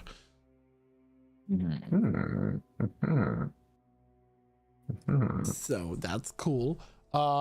This next one is uncommon. It's the Cooling Grasp. While this tattoo's on the skin, you can use an action. Cause the tattoo to extrude into inky tendrils. Reach for a creature that you can see within 15 feet of you. The creature must succeed on a DC 14 strength saving throw or take 3d6 force damage and be grappled by you. And then they can try to escape as an action. Eldritch Claw. We have 3 more here for reference. Cool. Is it everything on the list? And then in Tasha's. This is what I'm reading it from. So cool. All right, cool. I looked at the chat in case anyone wants to read over it. Yeah. While that tattoo is on your skin, the Eldritch Claw, your unarmed strikes are considered magical for the purpose of overcoming immunity and resistance to non-magical attacks, and you gain a +1 bonus to attack and damage rolls with unarmed strikes. As a bonus action, you can empower the tattoo for 1 minute. For the duration, each of your melee attacks with a weapon or an unarmed strike can reach a target up to 15 feet away from you as inky tendrils launch toward the target. In addition, your melee attacks deal an extra 1d6 force damage on a hit. Once used, the bonus action can't be used again until the next dawn. That is uncommon. The Ghost Stab tattoo. The tattoo has 3 charges and it regains all expended charges daily at dawn. As a bonus action, while the tattoo is on your skin, you can spend 1 of the tattoo's charges to become incorporeal until the end of your next turn. For the duration, you gain the following benefits. You have resistance to bludgeoning, piercing, and slashing damage from non-magical attacks. You can't be grappled or restrained, and you can move through creatures and solid objects as if they were difficult terrain. And if you end your turn in this solid object, you gain a 1d10 force damage. If the effect ends while you're in a solid object, instead you are shunted to the nearest unoccupied space, and you take 1d10 force damage for every 5 feet traveled. That's very rare. And finally, the Illuminator's tattoo, which is a common tattoo. While this tattoo is on your skin, you can write with your fingertip as if it were an ink pen that never runs out of ink. As an action, you can touch a piece of writing up to 1 page in length and speak a creature's name. The writing becomes invisible to everyone other than you and the named creature for the next 24 hours. Either of you can dismiss the invisibility by touching the script. No action required. Once used, this action can't be used again until the next dawn. Yeah. And those are essentially the tattoo options I have for you. It's quite the craft. This seems a lot that goes into this. Indeed, it's a refined craft passed down through generations of artists. None of these look like the tattoo that Dion had. Do they, or is the absorbing one like Dion's? He did have the absorption tattoos because you gain half the number of damage you would have taken. Yeah. Did you do work on a large muscular man named Dion by any chance? Dion? Yeah. Oh, what a joyous man. Yeah, he was actually our companion. Get out of here. Yeah. No, I barely knew him, but they seem to have had a lot of adventures with him. Yeah. That Yes, he was quite fun. And that tattoo was very effective. It saved his life many times. Well, the price is the same regardless of if you know him or not. I don't do referrals. I'm not trying to get the friends and family discount. Just there isn't one. That's good. I'm more pointing out now to my companions. What are you interested in? I'll point at the Bloody Fury tattoo. This one, I think. And just marvel at it. My magnum opus. Hmm. I want your magnum opus. All right, that one is roll a persuasion check. Sure. Oh boy. Sure. Let's go. Natural 20. 19. Normally, I would charge about 300,000 gold for that. But for you, I'll charge 120,000. I want to insight that. Go ahead and roll for insight. I'm not going to say anything around this. I just want to know. 24. 24? He's telling the truth. Okay. Now, just because he charges for that, the actual That is material a cost legendary tattoo. yeah, it's like huge for his material cost. We It will actually let you have do- that in the keep. It will let you do an extra 40d6 necrotic damage a day. Yeah. Mhm. I want it. I want it so bad. Gives me attacks as reactions. I want it so bad. Yeah. I can get you these from our keep.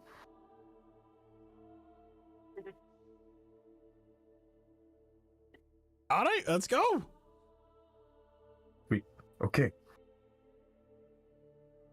And yeah. Do you take cash, check, or I need card? payment up front.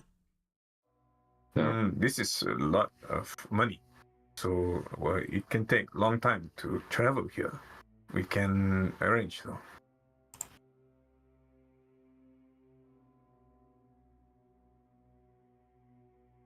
We do have to come back, Zool. I need payment up front.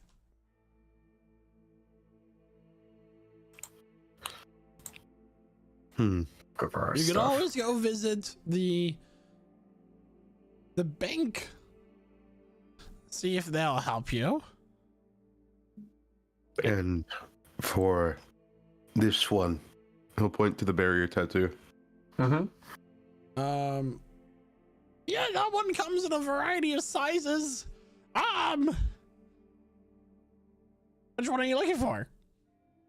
Well, preferably I'd want as much coverage as possible. I am pretty easy to hit at my size. All right. Well, I'll give you two options. You can have the one that will give you moderate protection. That will give you armor class to 17. But what's your dex modifier? 2. So it would give me 17. So 17.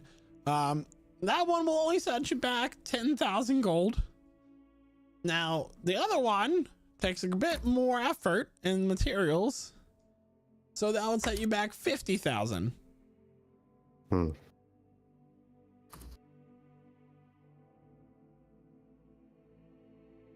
All right, and it's just 17 or 18, so Or a 40,000 gold difference. yeah, for a 40,000 gold difference, Could be life or death. good. Like the entire fate of the world depends on this decision right now. Ask me. Yeah. Do we have the money to pay for either currently? Zool? How much?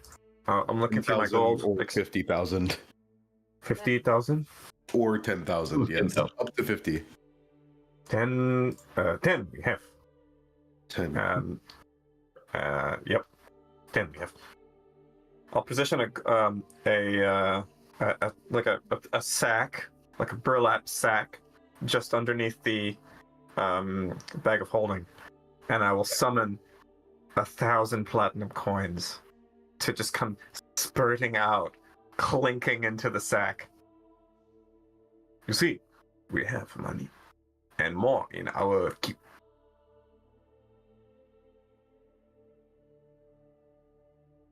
And I'll put this down. 10,000. 10,000 platinum coins. So this is 100,000 gold. 10,000. No, that was 10,000 gold coins, basically. Gold So coins, 1,000 okay. platinum. 1,000 10,000 platinum, okay. gold.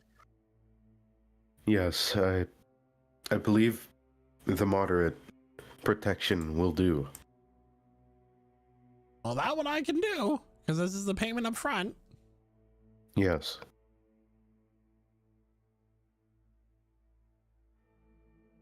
Anything else Is there pique your anything- fancy? I can give you a total. Anything you are looking for? Something that can help make this tattoo. I got all the materials I need. It's just time and effort. You're paying for my time, really? That is fair. I suppose this would take quite the deal of time. It to would. precise art.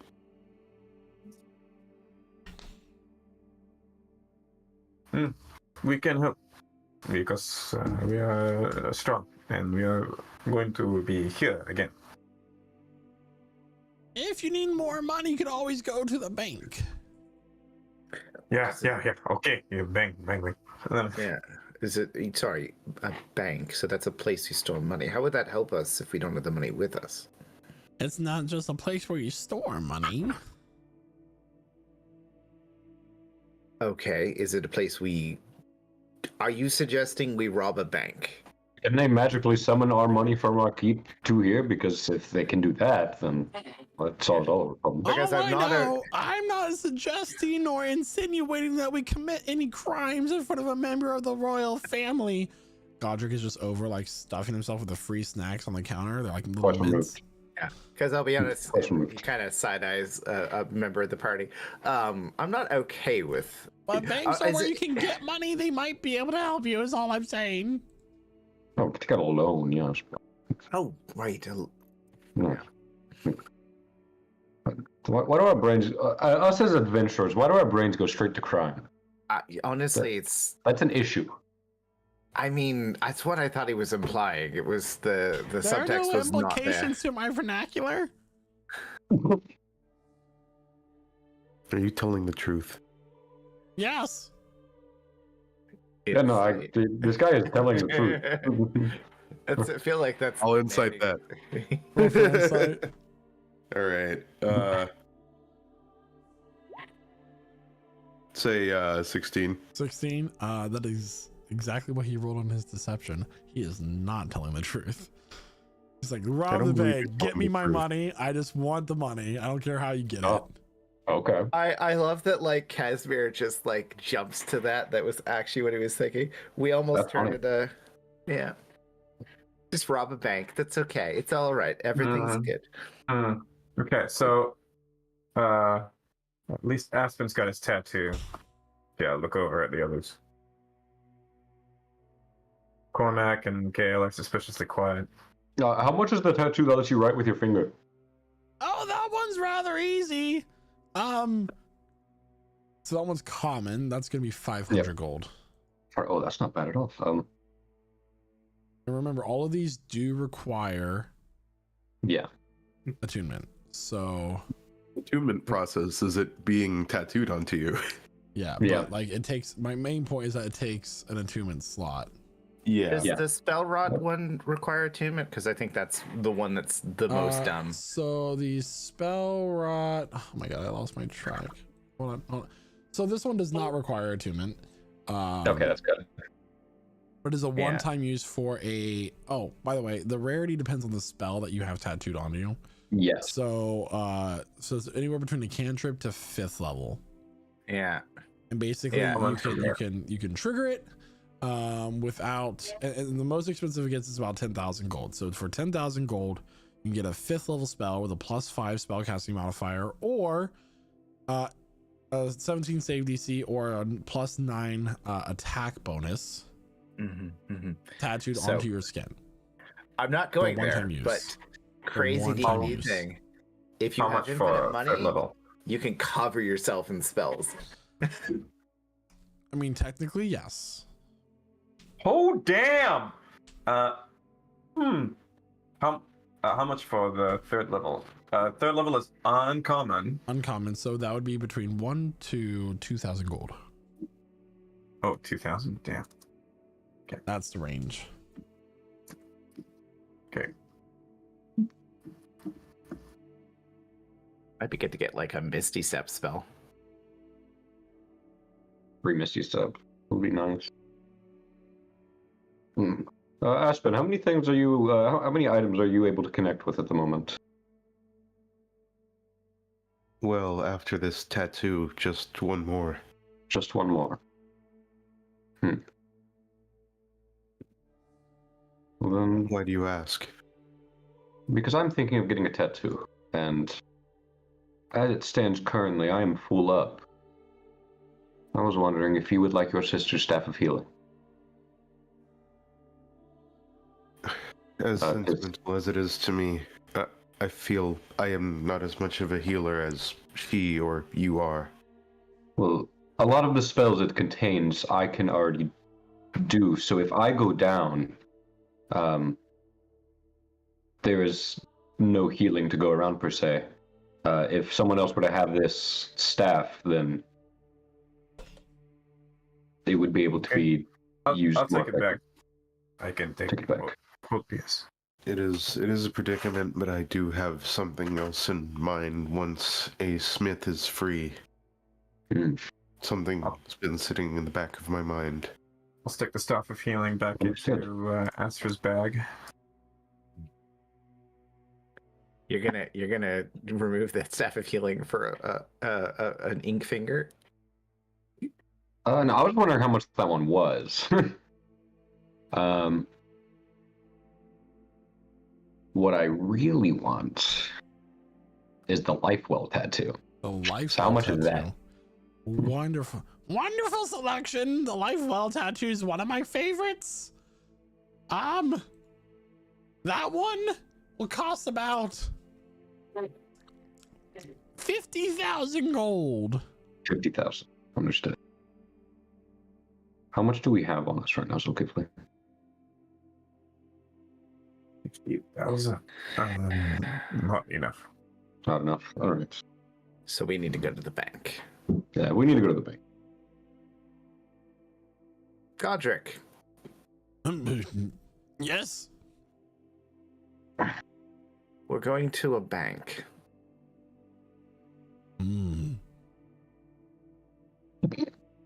All right, I'll take you there. Okay.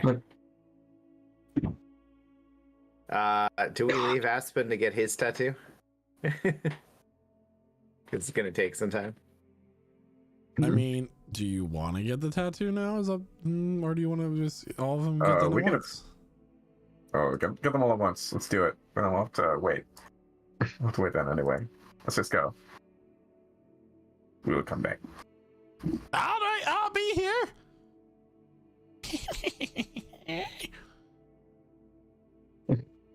That was disconcerting. I mean, he is telling us. All right, it's time to go to the bank. All right. Meanwhile, at the bank, you all arrive. Nice. So having a cab service. It's great. This one PCs. is called the Mithril Lock and Adamant Chain. Okay. If we can we make contact with someone there and let them know about our keep and see if they can give us credit? So walking in, this place is very polished marble. There are the iron bars at each of the teller spaces as you walk up. And surprisingly, on the other side of this teller space is not a dwarf. In fact, this one is a gnome. Hi. Hello. Nice to meet you. What can I do for you? He's like stamping stuff. We need.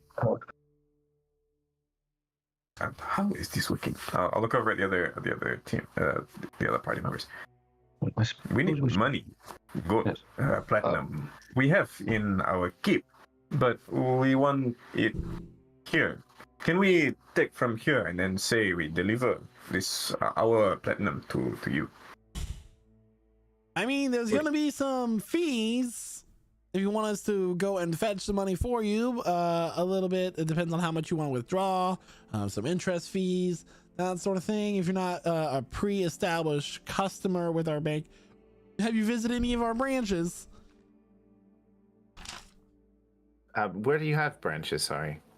Our you know, we friend have Aspen, he's very good with your our branches. main branch is in Craggy Rock, and of course, there's also one that's in Godric's Gorge as well, and then the one here. That's good. Godric has a gorge. Oh yes, it's mighty wide. Have any of us been to one of these bags before? No. Nope. Has Reveler robbed one before? That you do not know. You feel somewhere in the distance But there's how much Hydros were going. you looking to withdraw? Money do we have? Do you have any references? References, well, our friend Godric here. Godric here, and also the king. We are working for him today. He is asking us to help with the giants. Yes. You want to know who we are? We are the Seekers. Godric, who's currently helping himself to some like elderberry tarts. Oh, yes, they're quite good. They are the Seekers. They have plenty of money back home. Do you have any more of these tarts? I'm enjoying them. Mm-hmm. I'll describe the where we are. The keep. It's close to Queen Marcella River in Kingdom of Riverboat.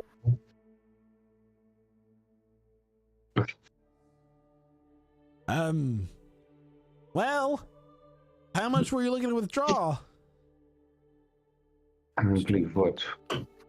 For this, we need 170,000 total. 200,000 gold pieces. How much do we have in the keep? It's like what we want is 20,000 platinum gold pieces, which we can replace from the keep.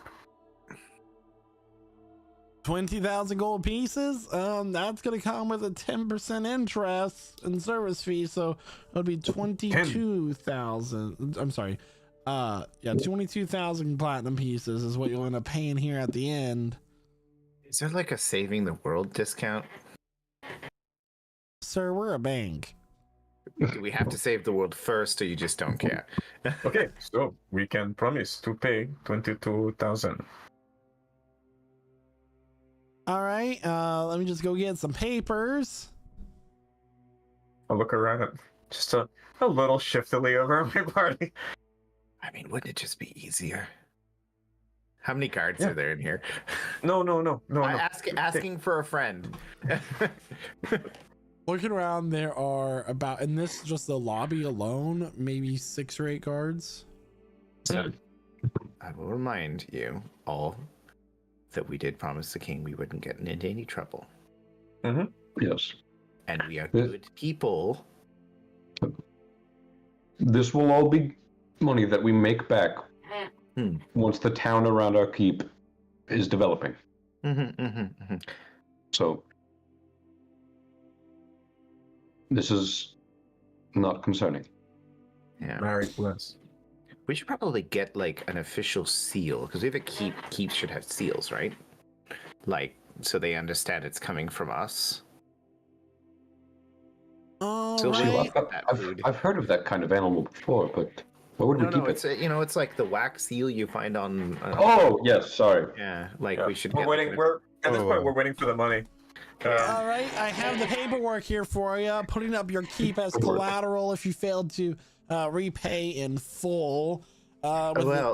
Select the time period. We'll send out people via flight to reclaim the funds. And if it's not there, the keep is up for collateral. Just need the representative of your party to sign here. Oh God. Okay. I can sign. Yeah. We all sign. If I would have gotten that fingertip tattoo, I could have signed with my finger and it would have been cool. But so he pushes the scroll forward and hands you a dagger. Aspen slices his finger with it. All right, just press down in that little box there. It's in the box. And he does so. The as you do this, the contract glows with this golden red. All the text illuminates, and it rolls back up and flies back to his hand. Well, there you are. And the door opens up next to the teller box, and they bring out this massive chest with 20,000 platinum pieces in it. All right, we roll out the portable hole. Yeah. We just place it inside the hole, pick it up, and put it in my pocket. It's just a little envelope. And start killing the guards and throwing their bodies in. Beautiful. There's no more cask of whiskey in there. It's empty. And then, oh no! And I find a little like dwarven child that we forgot to take out. He just wandered Long in there. dead. Oh no! All right, well, pleasure doing business with you. Yeah. Pleasure doing business. Thank you. Yes. Goodbye. How much how much do you have in your treasury back at the keep? A lot. 20,000 less. I'll tell you that much. That hurt a little. 20,000. Well, yeah, that was. We went from 51,000 platinum to 31,000, and then like 321. over 100,000 all right gold. All right. Well, that's after your renovations to your keep. That's about all your money. You guys are renovating your keep. Remember, you told Silas to spend money, but we need another dragon horde. You return to Zokri. Oh, you're back already? Yeah. Yes. Just no robbery involved. washing the blood off our hands and. No, we're just gonna. There's no robbery involved. It's fine. I didn't expect y'all to rob the bank that soon. No, and I say the only robbery was us because the bank charges interest. Hidden fees, I tell you. Hidden fucking fees. All right, well, go ahead, take off your clothes. He looks at Zokifli. No, I'll loosen up the straps. Let the studded leather fall. Yeah, just muscular, lean, covered in like long, kind of curving scars all over. I'm ready. All right. He'll take out a this like orange needle. He's holding it very carefully. So since this is a legendary tattoo, this is going to go down both your arms and your torso. Okay. I want it to cover all of the scars. And I'll just have a whole lot of black stripes all over my body. All on the arms and the torso. And he'll like, all right, well,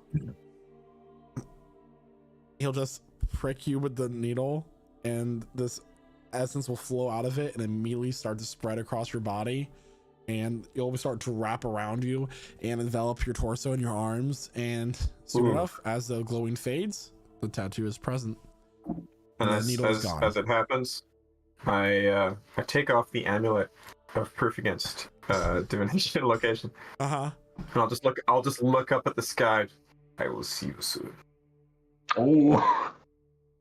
And you have the Blood Fury tattoo. Somehow I thought that would take longer. So you just like you just prick somebody with a needle and it just goes in. I'm assuming the actual magical. Well, that is how needles work.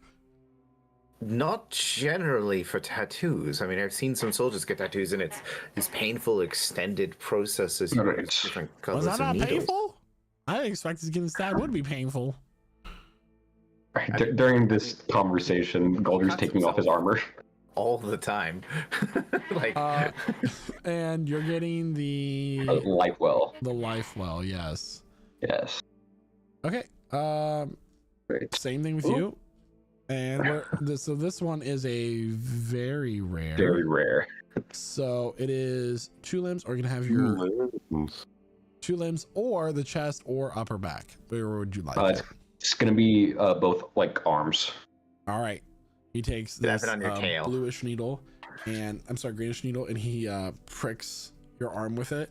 The essence will begin to wrap around, and you are enveloped in these runes that signify life and the healing magics. Alright. Very nice. So that This one, hurts tremendously. and the needle will disappear as well. So now you're resistant to necrotic damage, and you have life ward. Yeah, baby. Interesting. So, does it take you a long time to create these needles? Just kind of curious.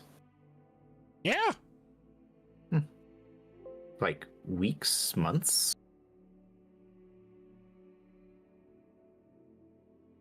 Well, what do you really want to know about it? I'm just kind of curious. I mean, it's a magical art that seems to be somewhat unique.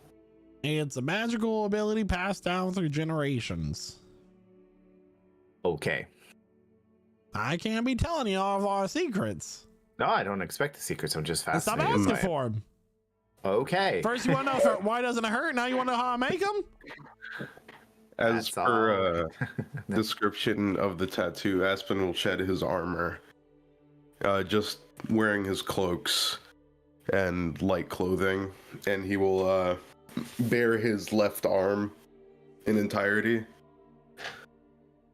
And he's able to communicate like a specific design if need be. So and you're getting the rare version, not the very rare? The rare version, so it's a full limb, right? Yep. All right. Is it the arm he lost?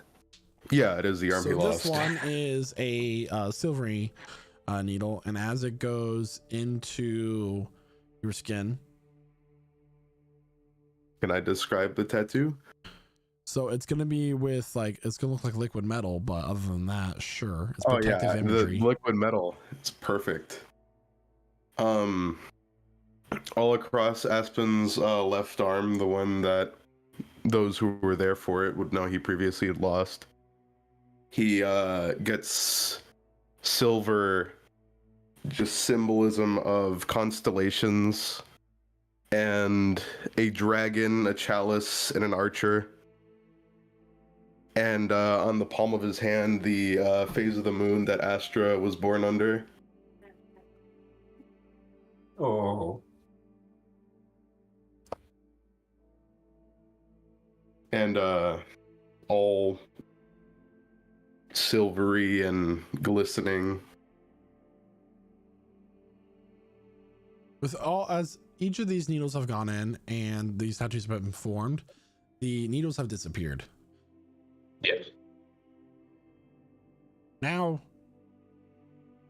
some artists would let you the more common ones. Those needles would reappear if you were to get rid of them. Not mine. So be careful. Absolutely.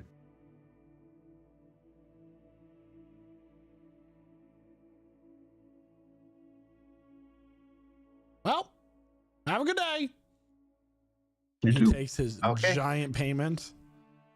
Yeah, we'll see you later. Thanks for the shop. Just kidding. We're heading out. Let me just double check. 500 to 20,000. 20,000. 52,000. 525,600 gold pieces. Cool. So yeah, we would have spent 170. Sorry, 172,000. Sounds right. Yes, we've got a little bit left over, right? Like I think 28,000 I'm gold just is gonna- how much you should have left over. Oh, okay, sure. I'll add that to my list. Thank you. Appreciate it. Carrying an extra. You got your Yeah, tattoos. Congratulations. That was quite a show of wealth. What a power move. I'm impressed. We took an entire ancient dragon's hoard. It was very, very impressive. And I'm not bragging. It was just really impressive. Sounds like you're bragging. No, I mean I'm not the one who did it. Our friend Golder, he is the one who managed it. Well, it sounds like you're bragging. You know, maybe I am bragging. How often do you see someone take an entire dragon hoard? Oh, I saw one last week. With the dragon still alive? Well, yeah. With the dragon actively fighting you as you're taking the hoard. I mean, this is just like a monthly thing for us dwarves. How truthful are you being, Godric? We don't lie. I'm gonna roll insight. Yeah, I'm inciting that. That will be 24. Oh wait, no, I 24 misread and it. 28. That's a yeah. He's lying. He's exaggerating grossly. Yeah, you are very much exaggerating right now, my friend. It's okay. I don't know about you, but you know, us dwarves are hardy people. We're not dainty like those elves. I never said you were like an elf. We all look at Revelor.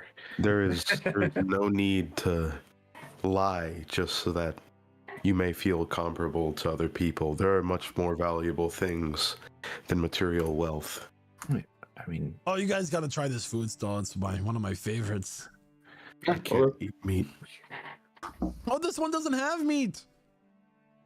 Bacon What is is still it, a meat. newt? He'll bring you over to a basically a potato food stall.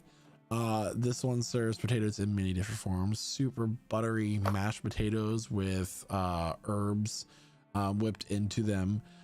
You can also have gravy added to it. It is salamander gravy. Do they have poutine?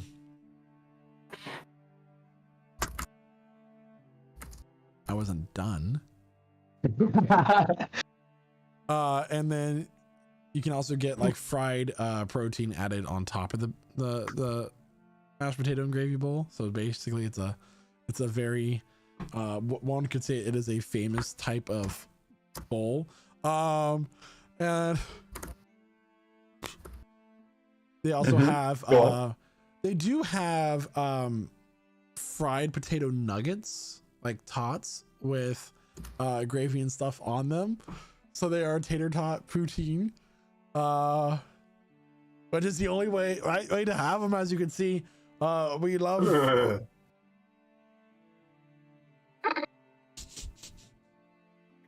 I'm so uncomfortable right now. there's some shredded meat on top as well. No, it's not poutine. Yeah, it's no longer. You fuck your way, you fuck mine. Does it have cheese? Yes. All right. It's a cheese curd, just shredded mozzarella. Yeah, the gravy's beef though. Oh, it's all goat milk. Aspen will ask for the potato nuggets with just the cheese, no gravy, no shredded meat. Do you want the cheese? Oh yes, I can't eat meat. Cheese is Alright. Is fine. Alright, we'll have one of those, and I'll take one of the bowls with the fried salamander. We can make that a combo. I want it with a mead. Gonna get a number 2 with a number 5. What do you have? What do you have so carefully? Number 9 with fries. I'm heading out and I come back with some salamander on the stick. You wait back for it. Alright, and you, Tiefling, what are you having? All of this seems go like ahead and get him the poutine. No, he says it's it's not very poutine. authentic. No, it's fine. I'm not hungry. 1 silver, that's fine. You can pull out a little dainty pouch and put down 1 silver. There you go. Casimir, make a wisdom save. Make a wisdom save, Casimir. What the fuck? Back, Make by a the way, wisdom as save, I- Casimir. That's Oh, 17. DC was 20. I'm sorry. It angers you that this is not authentic. This is not what poutine is. But you like it. It's good. Yeah. It tastes good. And it frustrates you, but you enjoy it. You like Krabby Patties, don't you, Squidward?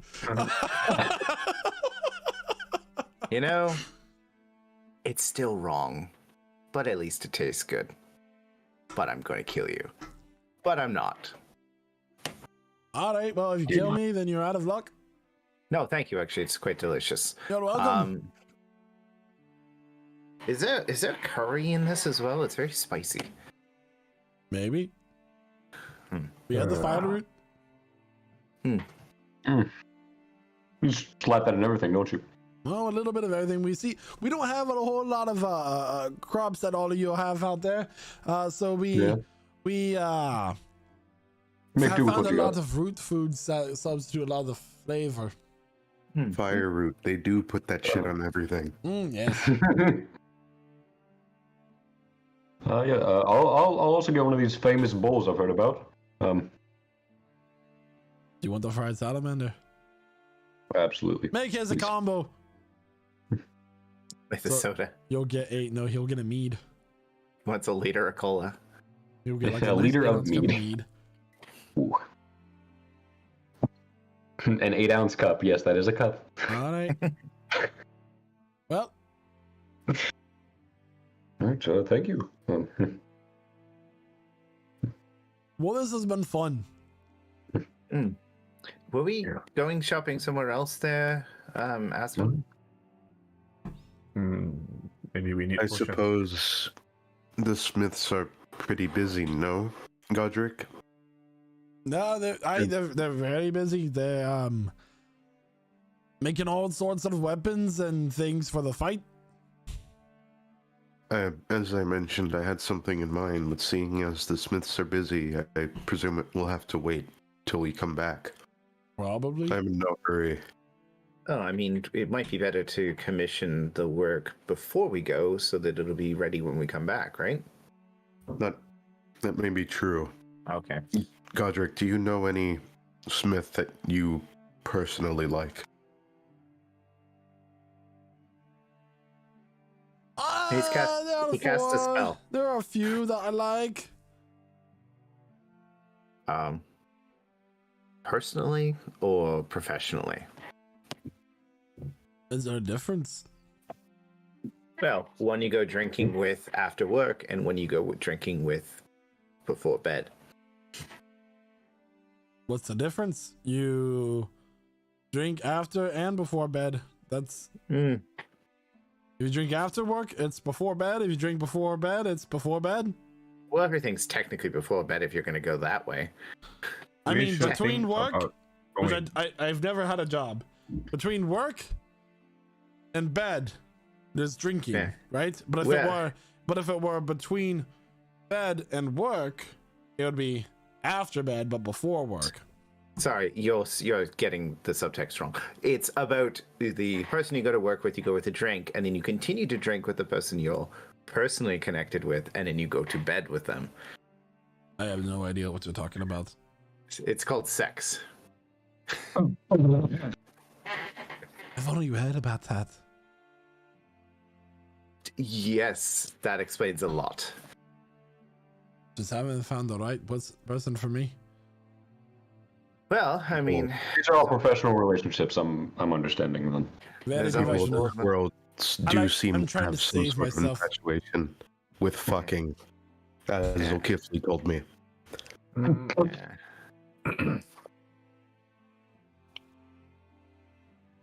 I like informed me this one time when we were going down a canal.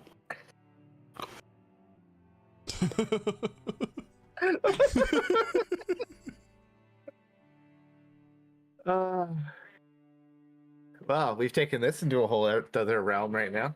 Yes. Okay. Yes. So D&D at night. Smith that you personally recommend. Like you as a person recommend because they are good smiths. Which was the best one? Well, I don't mean to brag, but I'm a pretty good smith. We have some money. Which one of the officially recognized smiths do you recommend? I'm officially recognized. By who? By everyone, I guess. Really?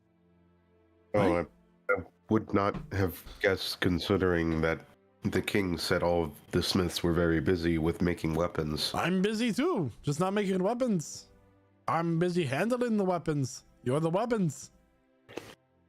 But you didn't make us. No, I'm handling. You're handling our weapons. Okay. I'm handling you. Back to the subtext.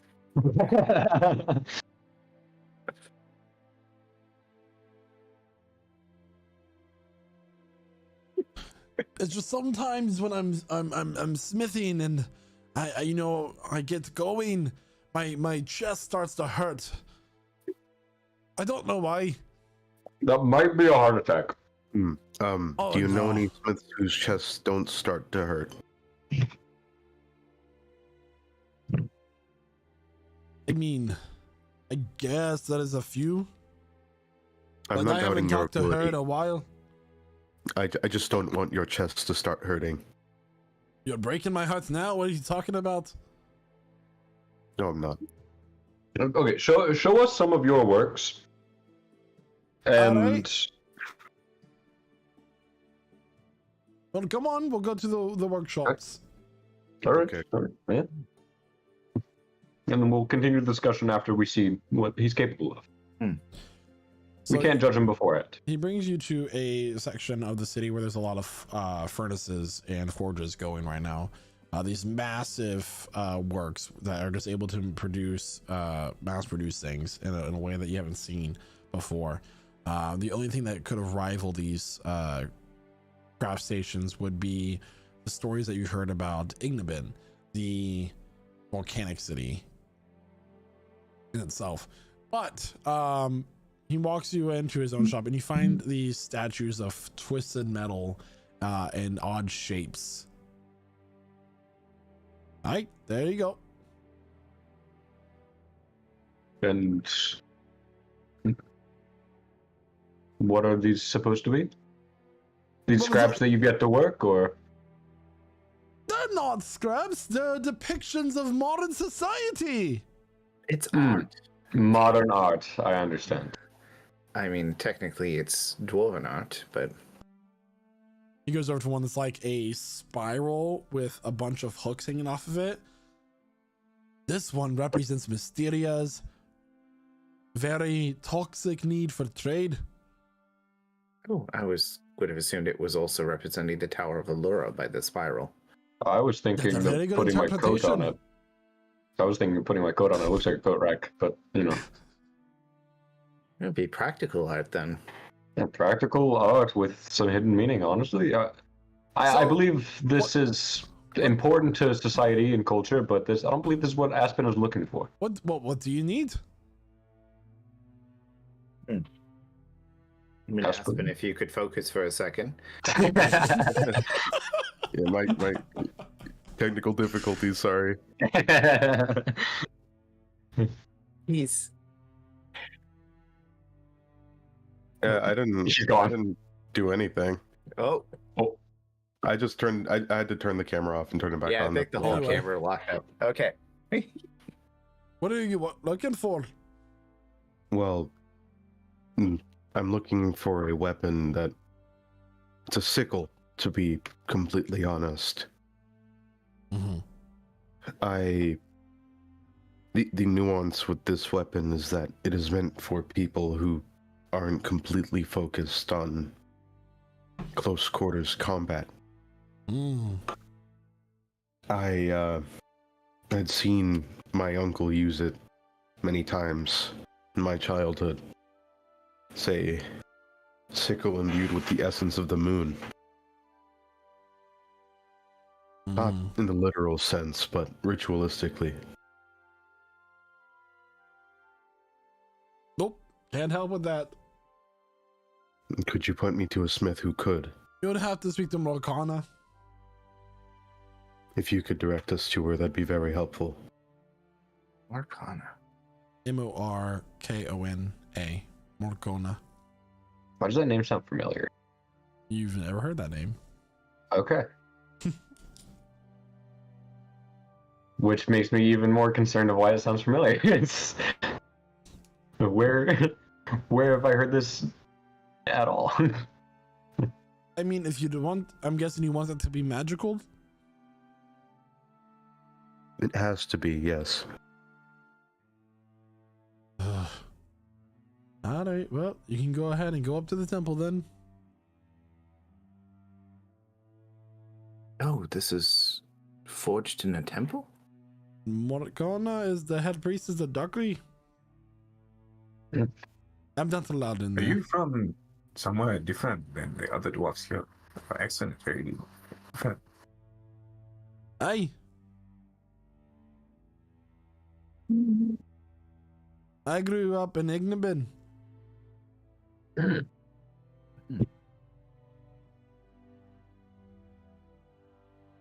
Ah.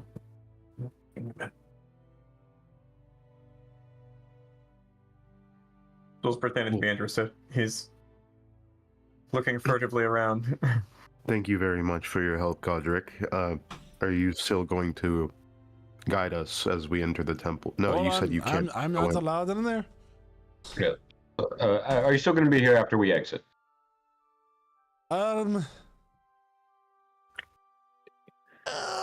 You could just go back to the palace. Okay, fair enough. Thank you for your help. Want to quickly take stock of just a sec of all the tattoos that are currently on everyone. So I want to make sure. Okay. Okay. So Kifley's done it. He's got the Blood Fury tattoo on him. Yes. That much I know.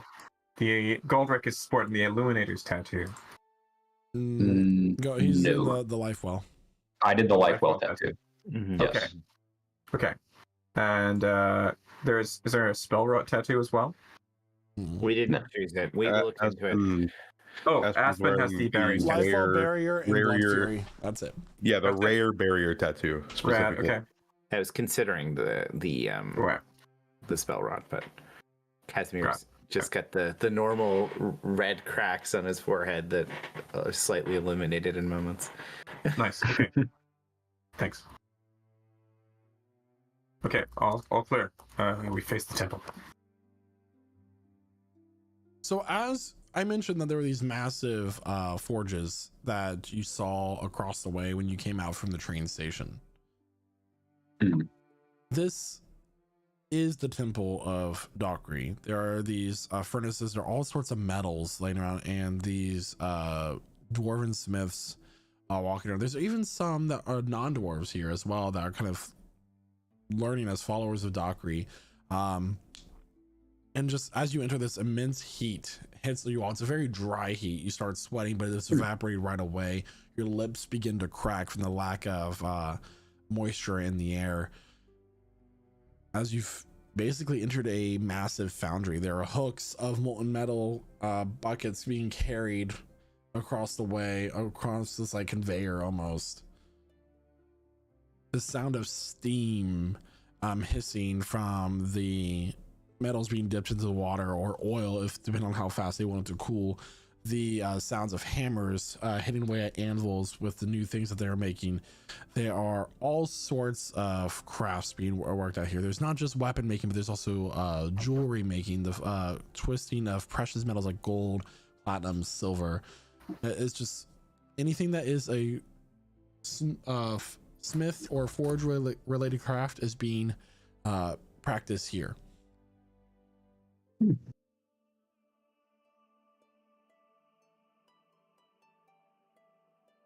So what do y'all like to do?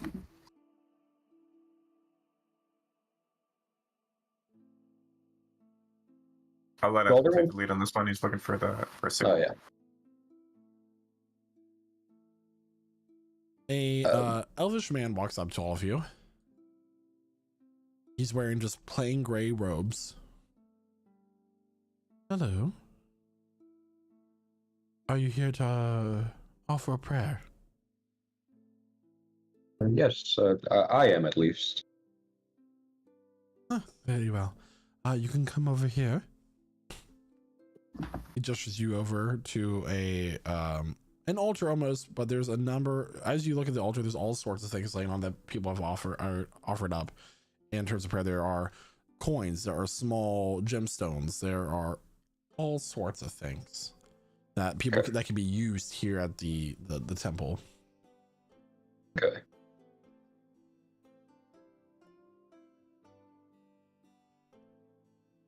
What do you do? Galder's gonna kneel in front of it, and just see if he can feel any sort of divine presence just here. Make a religion check. Okay. Pretty decent at those. That is a natural 20 for a 27. Okay. Do you offer anything? And tell me what you say. I will. I'll break off like one of like the amethyst growths like on my arm or something, which is gonna hurt, but I'll do it. Okay. And just place it.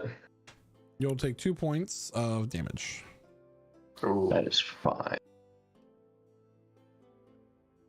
Let me take that. It's like breaking off a limb, Yeah. like a small appendage almost. Yeah. It's like breaking a finger, kinda. And what do you say? Oof. And who are you praying to? Any deity that just happens to be listening. Okay. Right now. I believe I am at a crossroad in my life. I do not know who to trust or what to trust. Any sort of guidance would be helpful here.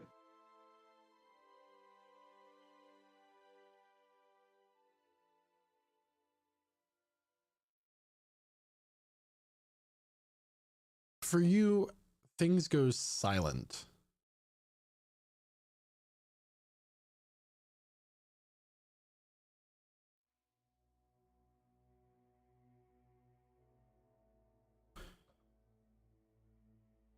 I am here. What do you seek? Is this a familiar voice?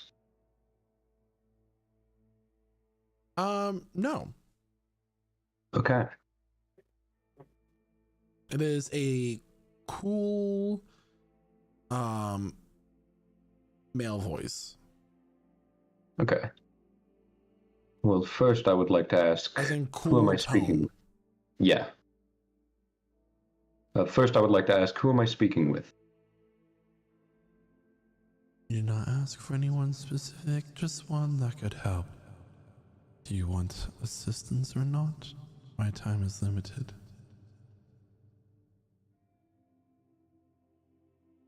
Speak, mortal. As I believe you heard, I am at a crossroads. I do not know what to trust, and is Tumace a path that I should continue to follow? The teachings of Tumace, rather. Or is that something that I should steer away from? A follower of Tumace praying in a temple of Dockery. I never thought I would see the day. You're right to question. You're following. You have been misled by so many.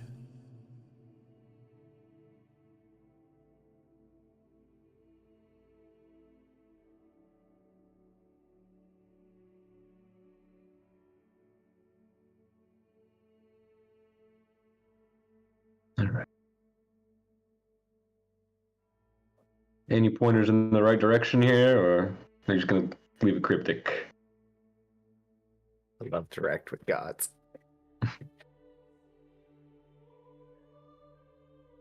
There are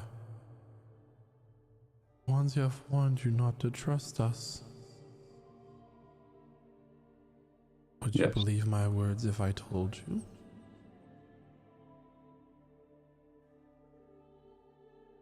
I would believe more if you answered my previous question of who am I speaking with? We are not so evil as the gods would wish you to believe. I am the one that drowns people in the gold they wish for. I am Juneve.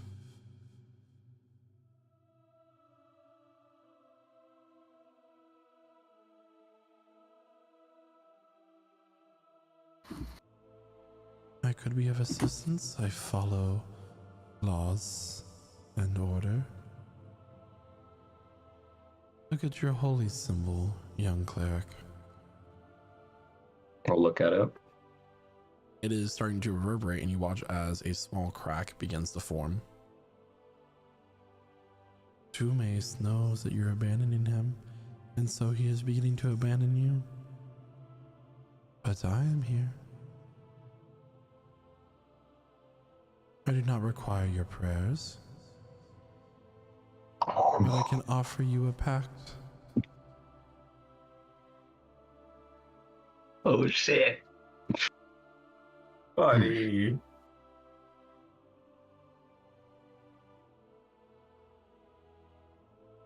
If there's a way for me to find the answers I seek through you, but stay true to myself and my teachings, I would like to seek both paths, but suppose in this world there's not much balance to be found.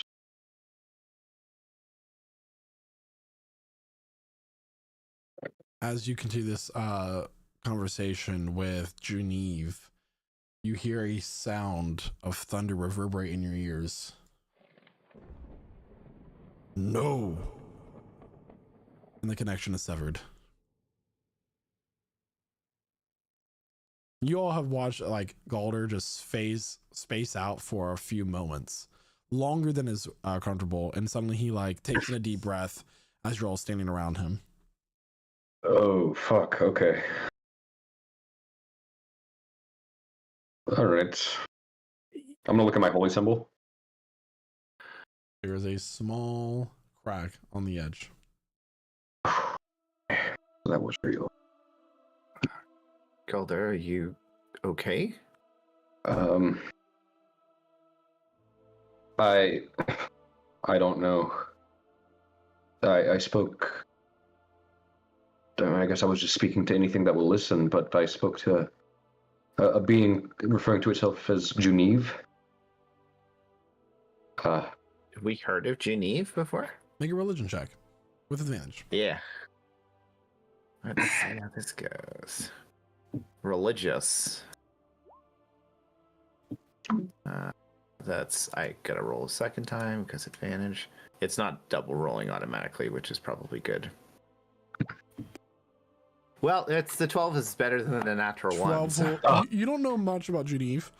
Outside that their symbol is a hand reaching out of a gold pile, as they are the deity of greed and wealth, hoarding. Are almost. Are they Wealth considered in to be selfish sense? Are they like one of the dark gods, like one of the demons? Technically, right. You've met some of the dark celestials. You've met Balma. You've met Evina. But Genevieve is another one. So the god of greed is the one who reached out to you. I believe so, and offered me a pact. Oh, it would have been free level.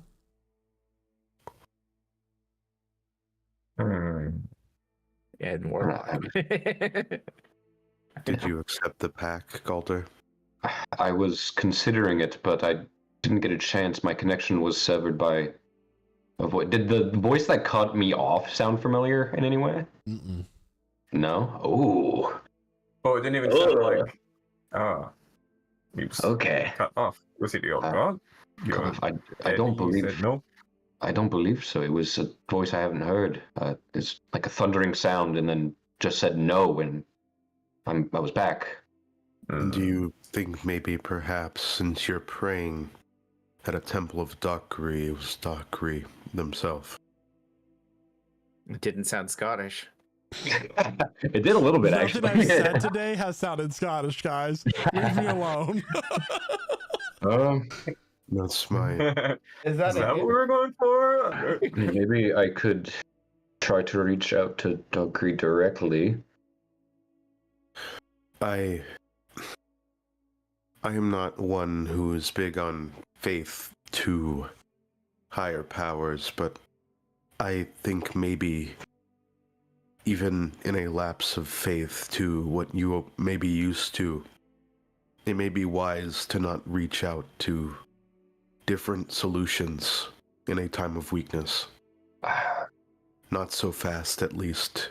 I'm not considering abandoning myself in this. I'm simply considering ways to figure out what exactly is happening.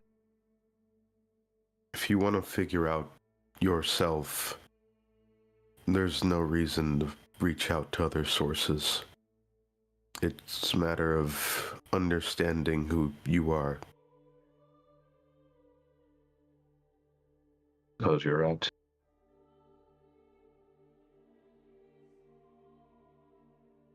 Hello. A woman approaches all of you, just comes up behind you. Dwarven, What were we? silver What were hair. we told? The smith's name was. Morcana. Morcana. Kona, Would you sorry, happen to be Morcana? I am. I'm curious why I felt such an interesting presence coming from one of you just a moment ago. Well, I was communing with multiple higher powers, I think. I apologize for intruding. And bringing any sort of other beings into this. I just made some tea. Would you like some? Please. So yeah, as she walks, you realize that this dwarfish woman, Morcana, the head priestess of Dockery in the capital city of Kargren, same build, stature build as many dwarves. It's long silver hair that is tied back in a ponytail to allow freedom out of the way of her work. With these bright blue eyes and wrinkled face. She is older as far as a lot of dwarves go. Her hands are very calloused and rough from whatever forge work she may do. And she has an array of tools out around her belt. As you realize that her robe isn't necessarily a robe, it has heat protective, almost like a leather apron would, that is made to continue to forge while also giving devotion to Dockery.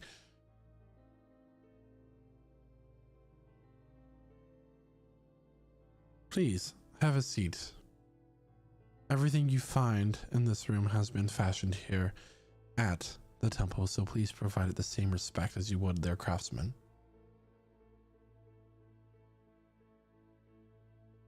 I do have a question for you.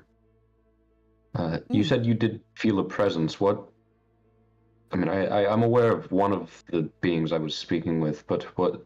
Was there another presence that you felt? I did. Do you know what that other? A fiendish and celestial presence at once. I have an attunement to this place where all good and evil is detected. I was alerted of the undead as soon as you entered as well. Yes. Okay. So you're not aware of who exactly was speaking to me, but just the nature of the beings that were speaking? No, I just know that there was a lingering presence that was cut off by a sudden and short celestial presence. And it wasn't your god. I do not know. Hmm. He only speaks to me when he wishes. Is it common for the dark gods to be able to reach out in a temple to other gods? I'm not well informed on these things, but you would think that there would be some resistance. She walks over with a tea kettle that is very chic, one would say, as it has also been forged here, and pours into cups, each cup looking different than the other. Many dark things have grown in power these past few months. So is the work of the Coven. But one must consider.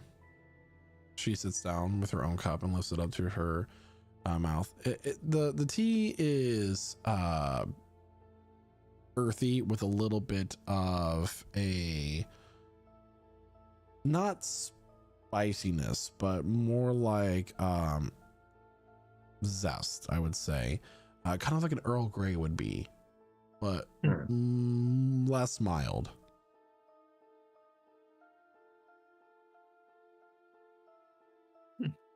We are told in many regards in our teachings that the natural order of things matters most. But you cannot have light without darkness. You cannot have wealth and prosperity without greed. They are both two sides of the same coin. That analogy was oddly relevant to the being that was just speaking to me. Curious. Strange, but... Seems strange Genevieve would reach out in this place, then. Actually, it doesn't seem all that strange. With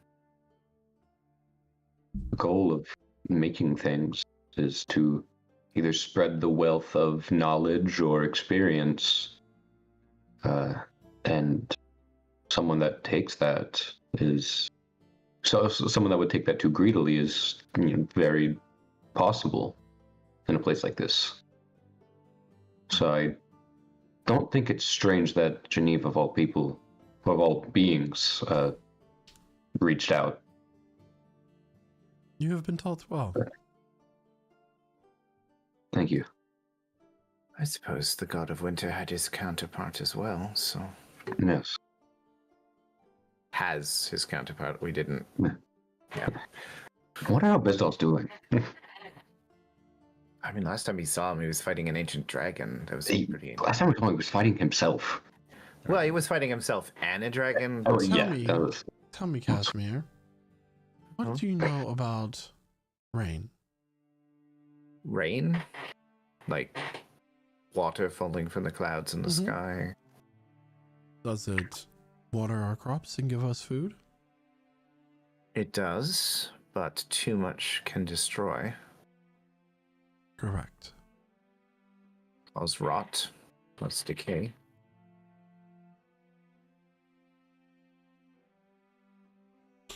I was told that one of you want to speak to me.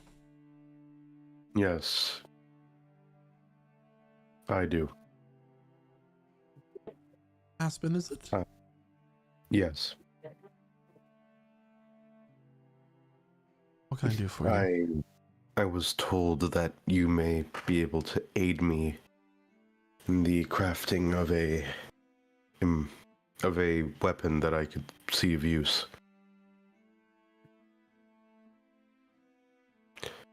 A sickle of the moon, a moon sickle.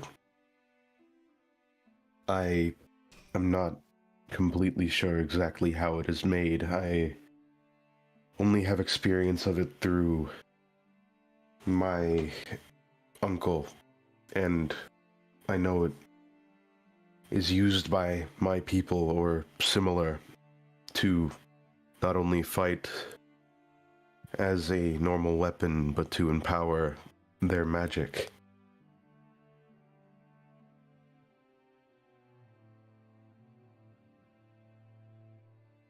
See? This is not an weapon easily made. What purpose would it serve? Purpose of making me more effective in achieving my goals. And what goals do you have?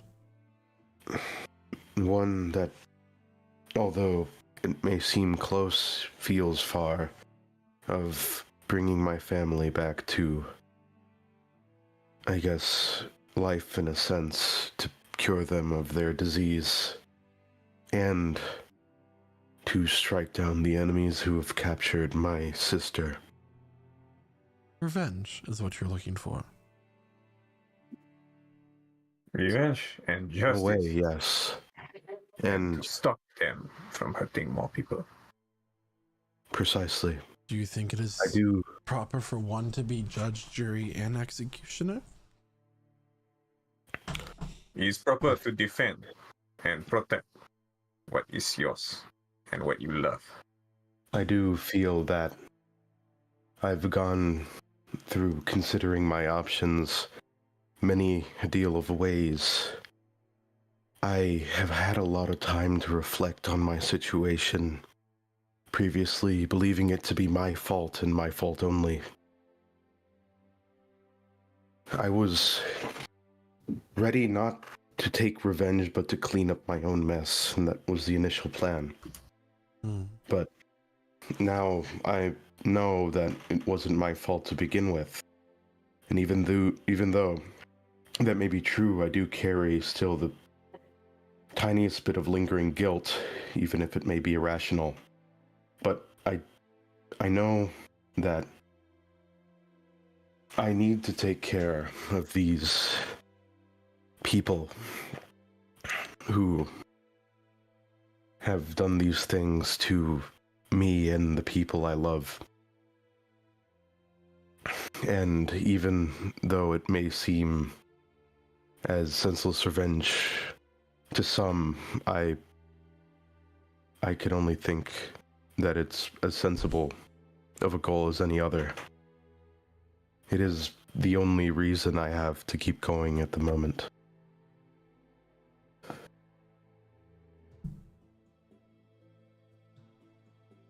This is not an item I'm able to make for you. I see. But I am worried that you said that revenge is the only thing driving you right now for all the wrong that's been done to you in the world. And not necessarily as revenge. Regardless, I am going to caution you as an elder to take the path and consider your options.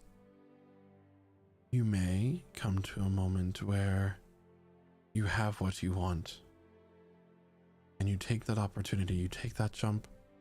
You have the ability to slay those that have wronged you, that have taken your sister from you. But you might feel just as empty at the end. So long as I could bring back the people who I love, that won't be true. Ultimately, that is my goal, and through revenge, if that's the way to call it, that is how I will achieve it. You mentioned balance. This is balance. I wither away at the enemies who have wronged me to bloom back prosperity to my family. I just hope that the choices you make are for the better of everyone and not just those close to you. There are those more connected to the heavens that would be able to forge this weapon for you.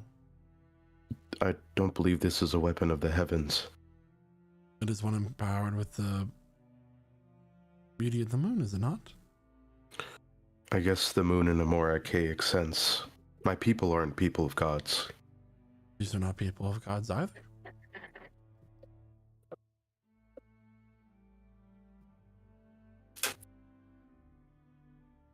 Who might be able to help me? The Fae of the Astral Sea.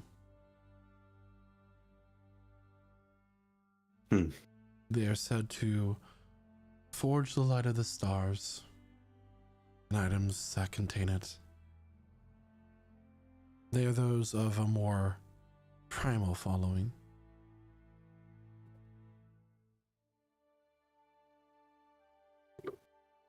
But what if your enemies is one? A fallen one.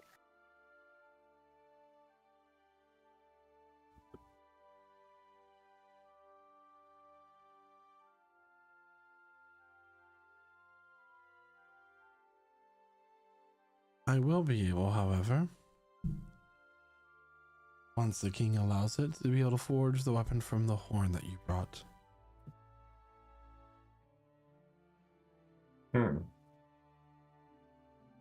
That is good to hear.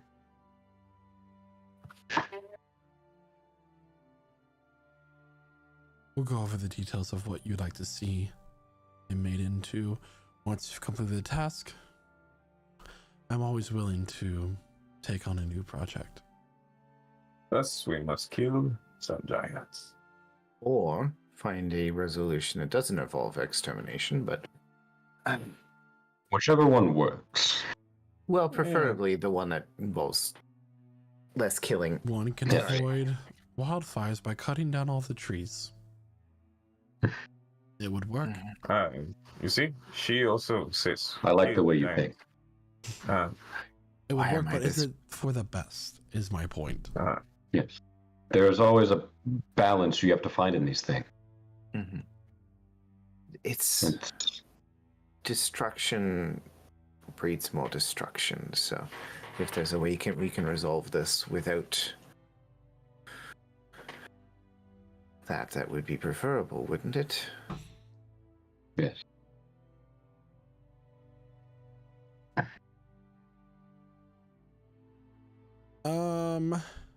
Galder.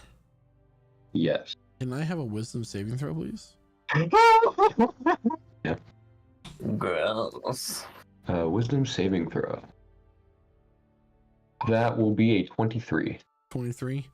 You feel pressure in on your mental fortitude, like something's trying to pry in for a moment, but you fight it off. Okay. Proof. Next time I feel that, I choose to fail the save. Out of curiosity, right? Yes. I almost silvery barbs you, by the way. That you didn't even know was happening. Yeah, I know. I can see Galder focusing silvery barbs. Whatever it is, I wanted to fail at it. Unfortunately, it was, although I'm very much enjoying talking to you, I do have wounded to tend to and some more work to be done.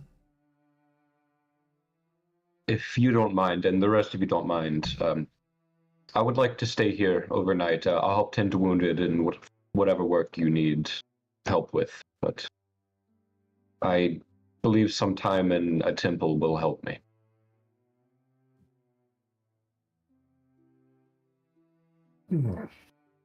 Okay, one day we can wait. I mean, we can regroup in the morning because that's when we need to set off anyways. Yeah. Regroup at the castle. I mean, unless you want him to go. I mean, yeah. If you want me to leave, I will leave. But I mean, Galder, there's still we missed out on that drinking competition, so you know. Might have been for the better. I say.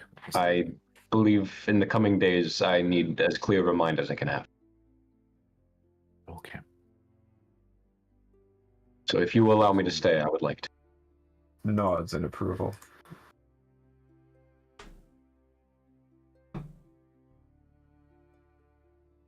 You're welcome to stay here. And all of you are welcome to stay as long as you wish. Offer up prayers, help, whatever you wish to do, you're welcome.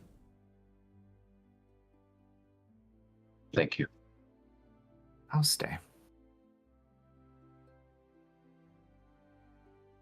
And she'll get up and she'll leave the area where she has left you.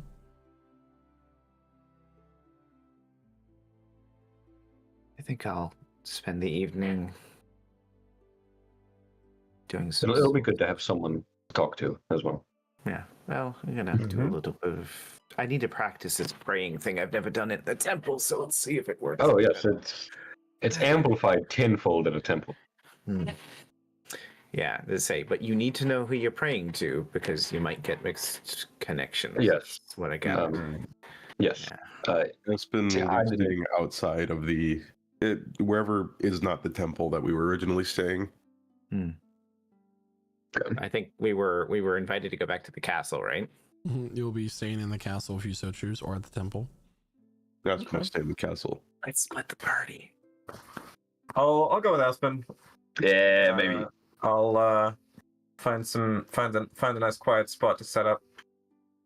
And the other two go have a drinking tinker contest. around with my. I'm gonna do my tinker with my alchemist kit and if I can build some, distill some gunpowder for Cormac. Some bombs. Make some Build bombs. some bombs. I don't know how long that'll take. Maybe a night, maybe more.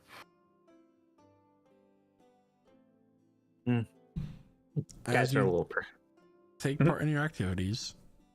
Casimir and Galder helping those wounded in the temple. Aspen and Zulkifli back at the castle. What happens next is a story for another time.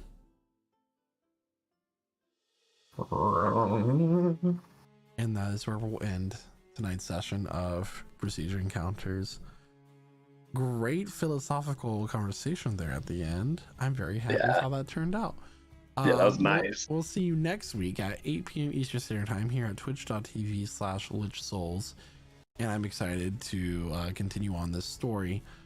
If you wish, you can join our Discord at lichsouls.com/Discord and join us in an array of other games such as Dead by Daylight, Fortnite, Lethal Company, and more. Tomorrow is our second Dead by Daylight stream of the week for open lobbies, where you're welcome to come in and die with me. And it's a fantastic time. It's fun. We love it. Except for when they play Knight or Skull Merchant, but it's okay. I say if we get 5 people, we could even do a private lobby. Ooh. And we're gonna pass it on over to Jeremiah, who plays Aspen, our Furbolg Druid. Nice session, you all. Cool shopping, everybody getting tatted up. / podcast. The kind of sitting around a table, everybody's got microphones. Somebody just did DMT. We're gonna have a little ASMR at the end of this session right now. That's right. We discuss philosophy for the next 7 hours. Hey, sweetie, do you have a cold? Yeah. I'm sure. No. I'm sure whatever fights we have in store following this session will be very intense and trying. So I wish everyone the best of luck, I suppose. And with that, I'll pass it over to Noah, aka Zulkifli. Hi. Oh, do you have a fever? I'm gonna make you some chicken soup. And I'll just whisper to you, just like I used to when you were a tiny baby. Leave your dad. I'm gonna leave your dad. Leave your dad. He never loved me. Anyway, so that was a little insight to all of our personal lives. Thank you so much for tuning into our channel. Love it. Kicking off the new year, 2024, which is now the year that we finish this campaign. Gotta be. The year that we end this. I want to add, it's super cool. I made this character a little while back in like an arena-based one-shot, and added a bunch of high-powered items because the DM let me, and Blood Fury Tattoo was one of them, and I was so pleased that it was an option here because, oh yay, this is gonna be fun. And with that, I will yield to our who do we have left? Galder? Casimir. Sorry, Casimir, go ahead. Wow. That was an interesting session. Who would have thought that shopping would have involved accruing great debt as well? We're glad to see that the Kargan banking system is fair and balanced. Also a lesson for Dungeons and Dragons parties: do not have the faces of your party be the people who have +0 on their persuasion or minuses. Whatever. But before I pass it on, I'm gonna have a discussion about the void. No, I'm not. It was a fun session. Great. Thank you to Michael always for putting on a good session. Great playing with you all, even though there were less of us this week. And I'm gonna pass it on to the broken, shattered heart of Galder, played by Dakota. I'm really enjoying these conversations and these thought processes that Galder is having to go through here, because realistically, As much as he doesn't want to admit it, he is lost. He is completely lost right now. So being able to go through this arc with him is very, very fun, and it's just a nice thing to be able to do. It's a lot of good role playing and story opportunities, and I'm really enjoying it. Very fun session. A lot of talking, which I like. So, no notes. Great session. Thank you, Michael. I'm gonna pass it to you, Michael. Thank you so much, Dakota, and a huge congratulations to Jeremiah, who's going to be doing the summary next week. So there's that.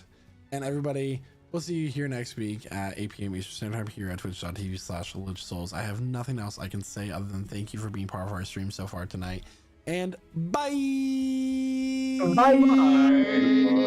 Bye! With a whisper. Bye. Next up, the smooth jazz of the Seekers.